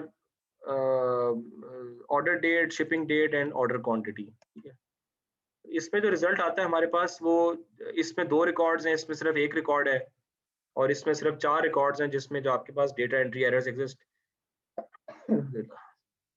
जिसमें आपका डेटा एंट्री एरर्स मैंने एग्जिस्ट कर रहे हैं। तो देयरफॉर मैं इनको आराम से नल से रिप्लेस कर सकता हूँ। तो that's I do exactly that, errors quotes कर देता हूँ, और क्या कहते हैं आई डाउनकास्ट दिस टू इंटीजर। तो इंटीजर तो आई थिंक ऑलरेडी होगा, इसका भी कर दिया, सेल्स में भी ये काम कर दिया, प्रॉफिट में भी ये काम कर दिया मैंने। ठीक है कि सारे डेटा एंट्री एरर्स को मैंने नल से रिप्लेस कर दिया, और मैंने टाइप कास्ट भी कर दिया साथ में। ठीक है, तो अब मेरे पास डेट टाइम्स आ गए, और सेल्स मेरा फ्लोट आ गया, और प्रॉफिट भी आई गेस मेरा फ्लोट आ गया होगा। ठीक है, व्हाटएवर। ऑर्डर क्वांटिटी देखने की इतनी जरूरत नहीं है। ये हमारे पास एक रेगुलर एक्सप्रेशन का फंक्शन है। ये क्या करता है कि eliminates the numeric values in string columns.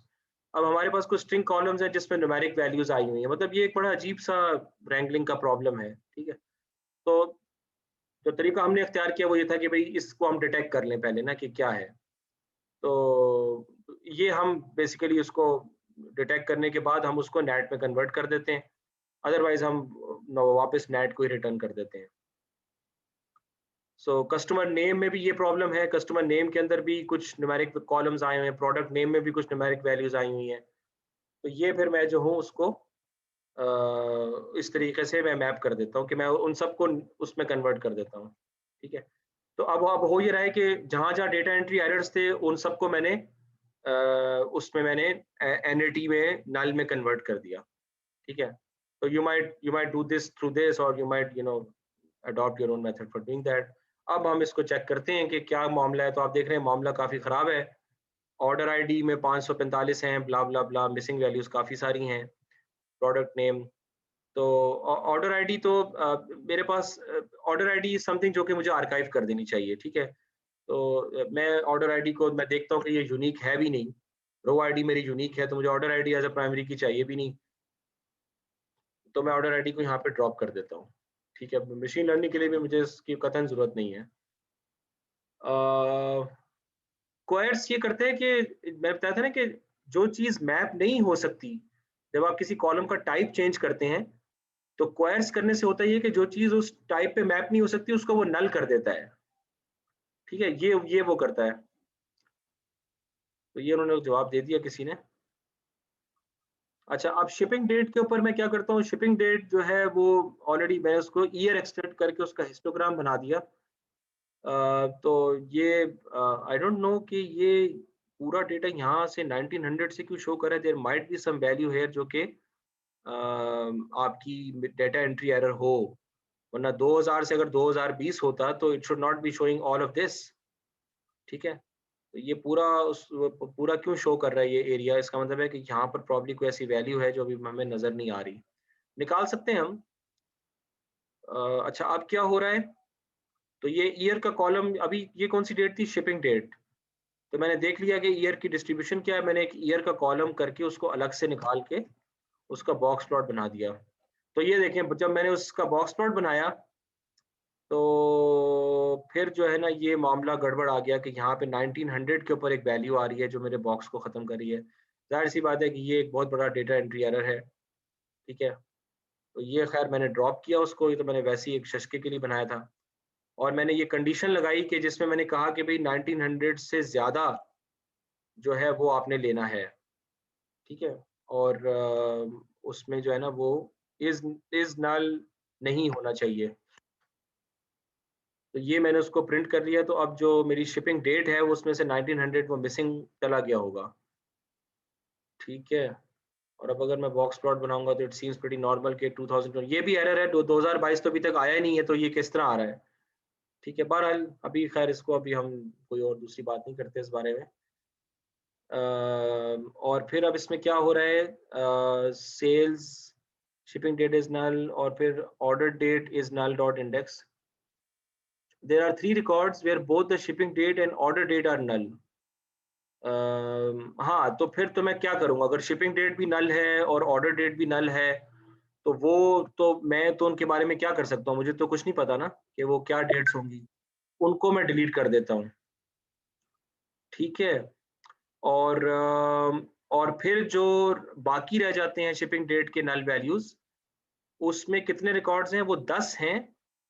और फिर उसको मैंने चुपके से ऑर्डर डेट से रिप्लेस कर दिया। ये मेरी अपनी लॉजिकल एजम्पशन है जो कि मैंने किसी वजह से ली है। दिस इज नॉट समथिंग कि मैं मोड से रिप्लेस कर दूं या किसी पर्टिकुलर प्री डिफाइंड दिन से रिप्लेस कर दूं। मैंने उसको ऑर्डर डेट से रिप्लेस कर दिया है कि जिस दिन ऑर्डर हुआ था वो उस दिन शिप हो गया। तो ये मैं basically I am being optimistic कि यार ये हुआ होगा, वी आर डूइंग गुड। तो ये मैंने जबरदस्ती बीच में इस तरह से रिप्लेसमेंट कर दी। ठीक है, for order priority we can replace null values with not specified. Order priority जहाँ पे नहीं है, बिल्कुल हम वो तो पूरी डिलीट नहीं कर सकते, तो मैंने उसको नॉट स्पेसिफाइड से रिप्लेस कर दिया। अच्छा, शिपिंग मोड के वैल्यू काउंट्स कितने हैं? शिपिंग मोड मेरे 3 हैं, एक्सप्रेस एयर, रेगुलर एयर और डिलीवरी ट्रक। तो obviously regular air is the वो, तो मैं इसके मैं उसको रेगुलर एयर से रिप्लेस कर देता हूँ। इस केस में तो रीजनेबल लगता है क्योंकि यहाँ पे 6000 है, बाकी पिछला 1100 है, तो मैं बहुत बड़ा गैप है। तो मुझे सुकून है कि मैं चंद चंद कितनी वैल्यूज मिसिंग है शिपिंग बोर्ड में, 5-10 होंगी, 15-20 होंगी। तो इट्स सेफ टू अज्यूम कि वो कर लें। अगर आप ये नहीं करना चाहते तो आप इधर उधर के और कॉलम्स को देखें और उसके हिसाब से अगर आप लॉजिकल कोई बना सकते हैं वो बना लें। इसी तरह की अप्रोच मैं रीजन और प्रोविंस पे भी डालता हूँ। जिन प्रोविंसेस के लिए रीजन मिसिंग है, सास्काचेवान और क्वेबेक। ठीक है, सास्काचेवान प्रोविंस के लिए 18 रीजन्स मिसिंग हैं और क्वेबेक के लिए 12 रीजन्स मिसिंग हैं।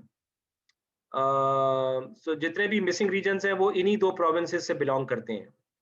ठीक है, अब मैं देखता हूँ कि सास्काचेवान का रीजन है क्या डेटा में और क्वेबेक का रीजन है क्या। तो पता चला कि सास्काचेवान का जो रीजन है वो प्रायरी है और क्वेबेक का रीजन जो है वो क्वेबेक ही है। ठीक है, तो इसका मतलब ये है कि यहाँ जो मेरे पास ये 18 में मैं प्रायरी डाल दूंगा और फिर 12 में मैं क्वेबेक डाल दूंगा, क्योंकि सास्काचेवान प्रोविंस का यही रीजन बनता है। दूसरे डेटा से हमने ये देख लिया है, तो यही चीज मैं यहाँ पे करता हूँ। That's exactly what I do. ठीक है, अब अगर मैं इसको फिल करता हूँ तो मेरे पास प्रोविंस और रीजन का मसला मेरा हल हो चुका है, और बाकी जो शिपिंग मोड वगैरह का मसला वो भी मेरा हल हो गया है। अब प्रोडक्ट कैटेगरी पे 31 मिसिंग है।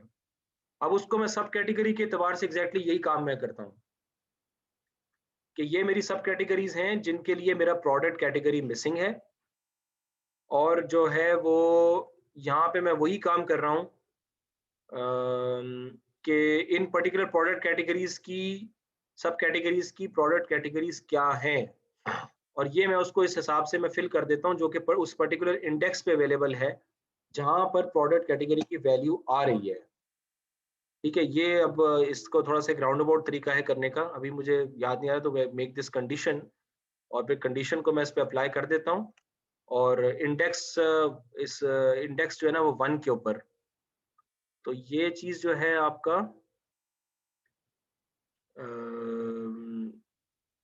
कैटेगरी, हाँ ये कंडीशन थी, और कंडीशन में मैंने वो रोज निकालनी बेसिकली जो कि मिसिंग हैं, और यहाँ पर उन के ऊपर ये वाली कंडीशन अप्लाई कर दी, और उसको इस पर्टिकुलर कैटेगरी से मैंने रिप्लेस कर दिया। ठीक है, लॉक हम यूज करते हैं जब कंडीशन के साथ हो, आई लॉक उस वक्त यूज करते हैं जब आपका इंडेक्स के साथ हम खेल रहे हो। तो इसमें राउंड अबाउट तरीके से किया ये है कि पहले वो सारी रोज निकालनी जिसके अंदर आपकी प्रोडक्ट कैटेगरी मिसिंग है, और फिर उसकी सब कैटेगरी से उसको रेलेवेंट तरीके से रिप्लेस कर दिया। ठीक है, अच्छा चैट आ रही है। Can we add mean shipping time to order date to find out the shipping date? Mean shipping date का क्या मतलब है? डेट का मीन कैसे निकाल सकते हैं? डेट का तो आप मोड निकाल सकते हैं कि जिस दिन सबसे ज्यादा सेल्स हुई हो। There is no mean date, right? तो इसका मोड पे आपको काम करना पड़ेगा। तो डेट्स में mean time, can we find the mean shipping time to order date to find out the shipping date? हाँ कर सकते, बिल्कुल कर सकते हैं, सही कह रहे हैं कि if you know the mean time कितना है, तो यस वो एक लॉजिकल रिप्लेसमेंट होगी जिसमें आपको जाहिर सी बात है कि थोड़ी सी एफर्ट आपको ज्यादा डालना पड़ेगा। यस ये कर सकते हैं, this might be a good approach जिसके थ्रू आप ये एरर्स को सॉल्व कर सकते हैं।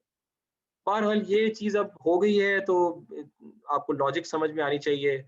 प्रोडक्ट कंटेनर में अब देखते हैं कि क्या मामला है। सबसे ज्यादा जो है ना वो स्मॉल बॉक्स है, और यहाँ पर प्रोडक्ट कैटेगरी के हिसाब से हम देखते हैं कि किन कैटेगरीज के लिए कंटेनर्स मिसिंग हैं। तो इन कैटेगरीज के लिए हैं, और इनका जब हम मोड निकालते हैं तो वो ज़्यादातर स्मॉल बॉक्सेस हैं, तो हम उसको स्मॉल बॉक्स से रिप्लेस कर देते हैं ऑफिस सप्लाईज और टेक्नोलॉजी के केस में, और जंबो बॉक्स से रिप्लेस कर देते हैं फर्नीचर के केस में, क्योंकि वो मोड उसका वही आ रहा है दूसरे डेटा को देखते हुए। ठीक है, तो ये हमने यहाँ पे ये कर लिया। अब प्रोडक्ट नेम, अब प्रोडक्ट नेम जो है ना वो, इसमें कार्डिनैलिटी बहुत हाई है। प्रोडक्ट नेम में मैं चुपके से मैं इसको बल्कि प्रोडक्ट नेम का कॉलम भी लेने की क्या जरूरत, आप रोज डिलीट कर सकते हैं प्रोडक्ट नेम का कॉलम। जब आपने कैटेगरी सब कैटेगरी बना ली है, मशीन लर्निंग में हमें इसकी जरूरत भी नहीं है, तो इसको हम आराम से डिलीट कर देते हैं। इसी तरह हमें कस्टमर नेम की भी जरूरत नहीं है, उसको भी हम डिलीट कर देते हैं। अब हमारे पास क्या बाकी रह गया है? सेल्स और ऑर्डर क्वांटिटी। तो सेल्स में हम देखते हैं कितने परसेंट डेटा मिसिंग है। तो 38% डेटा इज मिसिंग, नहीं 0.4% डेटा इज मिसिंग, तो दैट इज सेफ इनफ। तो यहाँ पर हमने जो है ना उसको डिलीट कर दिया है उन रोज को, क्योंकि मैंने आपको कहा था कि एवरेज से रिप्लेस करना इज नॉट द सोल्यूशन। अलबत्ता आप इसमें इंटरपोलेशन कर लेंगे तो ठीक है, वो that is I think a good, imputer use कर लें, या फिर वो जो आपका जो इम्प्यूट का मेथड था जो हमने दूसरा ने देखा था वो यूज कर लें, तो आई थिंक वो सही होगा। ऑर्डर क्वांटिटी में भी हमने डिलीट कर दिया, लेकिन वो आप कर सकते हैं। ठीक है, अब जो है ना ये आपका सारा क्लियर हो गया, तो दैट इज, अब ये पूरी चीज जो है ना ये ऑटोमेशन की चीज है, क्योंकि वो एरर्स जो है ना वो आते रहेंगे आपके पास। आपको पता चल गया मेरे डेटा में किस तरह के एरर्स आते हैं, अब ये एरर्स आपके पास आते रहेंगे। अब ऑर्डर प्रायोरिटी, अब ये आप अब देखते रहे इसको, ऑर्डर प्रायोरिटी क्या है? सीम्स प्रीटी नॉर्मली डिस्ट्रीब्यूटेड, मतलब uniformly distributed. This is good, this is good, this is not going to produce any bias.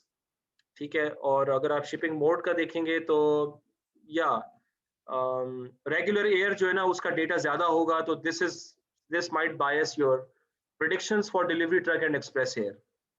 ठीक है, तो मतलब अगर आपके पास रेगुलर एयर की प्रिडिक्शन अलग कर लें तो वो ज़्यादा बेहतर होगा, या रेगुलर और एक्सप्रेस की इकट्ठे कर लें और डिलीवरी ट्रक की अलग कर लें, क्योंकि यहाँ पर आपको देख रहे हैं कि वो फ्रीक्वेंसी की वजह से कुछ मुमकिन है कि बायसनेस आ जाए।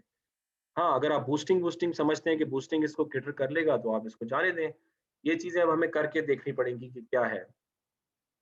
प्रोविंस का डेटा कदरे बेहतर है तो इसको हम नहीं छेड़ेंगे, और रीजन का डेटा भी प्रोबेबली इसी ट्रेंड को फॉलो कर रहा है, तो यहाँ पर हम इसको नहीं छेड़ेंगे।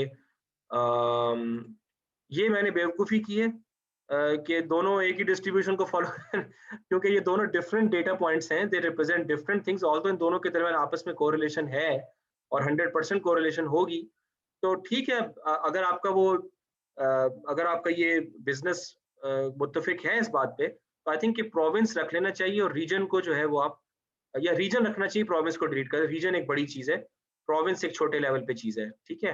तो ये उस हिसाब से सही डिसीजन है कि just take one location variable. Customer segment को देख लें, कस्टमर सेगमेंट मेरे पास मोर और लेस बराबर है, इसको तो मैं छेड़ भी नहीं सकता, मेरा बहुत क्रिटिकल डेटा है। प्रोडक्ट कैटेगरीज को भी मैं बिल्कुल भी नहीं छेड़ सकता, दैट सीम्स प्रीटी नॉर्मल। और सब कैटेगरी जो है ना वो basically that also seems pretty good. और प्रोडक्ट कंटेनर जो है ना उसमें आप देखें तो अच्छा, अगर आप ये समझते हैं कि यहाँ पर कुछ डिस्क्रिटाइजेशंस वगैरह आगे पीछे हो रही हैं, तो देन दैट मींस कि there is a problem, right, कि you have to change the discretization ताकि थोड़ा सा बैलेंस हो। और ये फिर बॉक्स प्लॉट बनाने के लिए ये हमने वो एक कोड लिखा था कि जिसमें आप उसको एक लूप के अंदर जो है ना वो आप सारे बॉक्स प्लॉट्स वगैरह बना लें, साथ में ये कर लें। तो ये this is what you have to do in the project basically, ठीक है, कि आप अपनी आसानी पैदा करने के लिए ये सब चीजें करके देख लें पहले से ही, ठीक है। और ये सेल्स और प्रॉफिट के टी टेस्ट जो है ना वो निकालने का तुक बनता है कि नहीं, वो आप मुझे बताएंगे। T test 1 way ANOVA, 2 way ANOVA, heat maps for numerical KPIs. अच्छा, checking which deliveries are taking more time, ये इस केस में मैं ये इसको सबसेट करता हूँ based on several of these variables. Shipping date और ऑर्डर डेट का डिफरेंस निकालता हूँ, और फिर ये मैंने करवाया था ना आपको।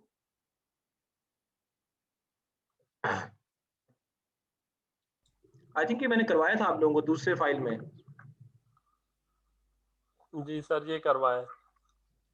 हाँ, शिपिंग डेट ऑर्डर डेट में 2 दिन लग रहे हैं। तो 100 मोस्ट डिलेड डिलीवरीज का जो एवरेज टाइम आ रहा है वो 12 दिन आ रहा है। टोटल एवरेज 2 दिन आ रहा है। तो आप उसमें से 10 सैंपल करें तो ये आपके पास आ रहा है शिपिंग डेट। खैर इसको तो देखने का वो नहीं है। Find percent of records with low order priority in full data set, ठीक है। तो जिनकी प्रायोरिटी लो है वो कितने परसेंट हैं, और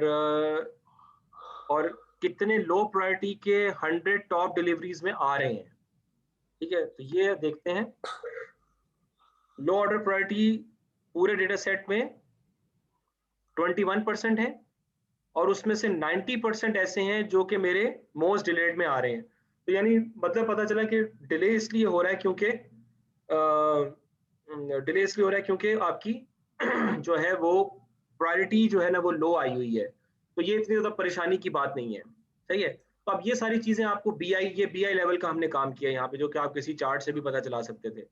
अब ये सारी चीजें आपको बीआई से पता चलेंगी, फिर आप सब नॉलेज हासिल करने के बाद आप इसमें प्रेडिक्शन बता सकते, ठीक है जी। अब ये हमारा रैंगलिंग का चैप्टर पूरा क्लोज हुआ, और हमने इसमें बहुत कुछ काम किया है। और अब मैं जो आपको असाइनमेंट दूंगा वो बेसिकली हैंड्स ऑन असाइनमेंट तो नहीं होगा, वो बेसिकली थोड़ा सा रिव्यू बेस्ड असाइनमेंट होगा। आप कुछ 1-2 टूल्स मैं आपको कंपैरिजन के लिए दे दूंगा, तो उसका मैट्रिक्स आप लोग बना दीजिएगा, तो आपको जरा अच्छा अंदाजा हो जाएगा कि रैंगलिंग के लोग क्या क्या कर रहे हैं।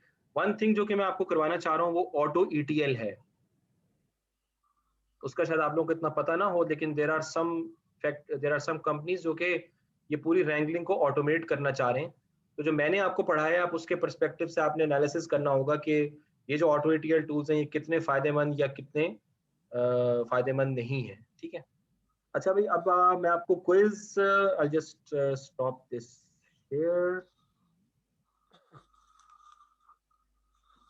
ओके, कोई सवालात तो नहीं है आप लोगों के? I will also stop the recording. Ask me questions, anybody, if you have any questions. तो फिर मैं इसको रिकॉर्डिंग को स्टॉप कर देता हूँ।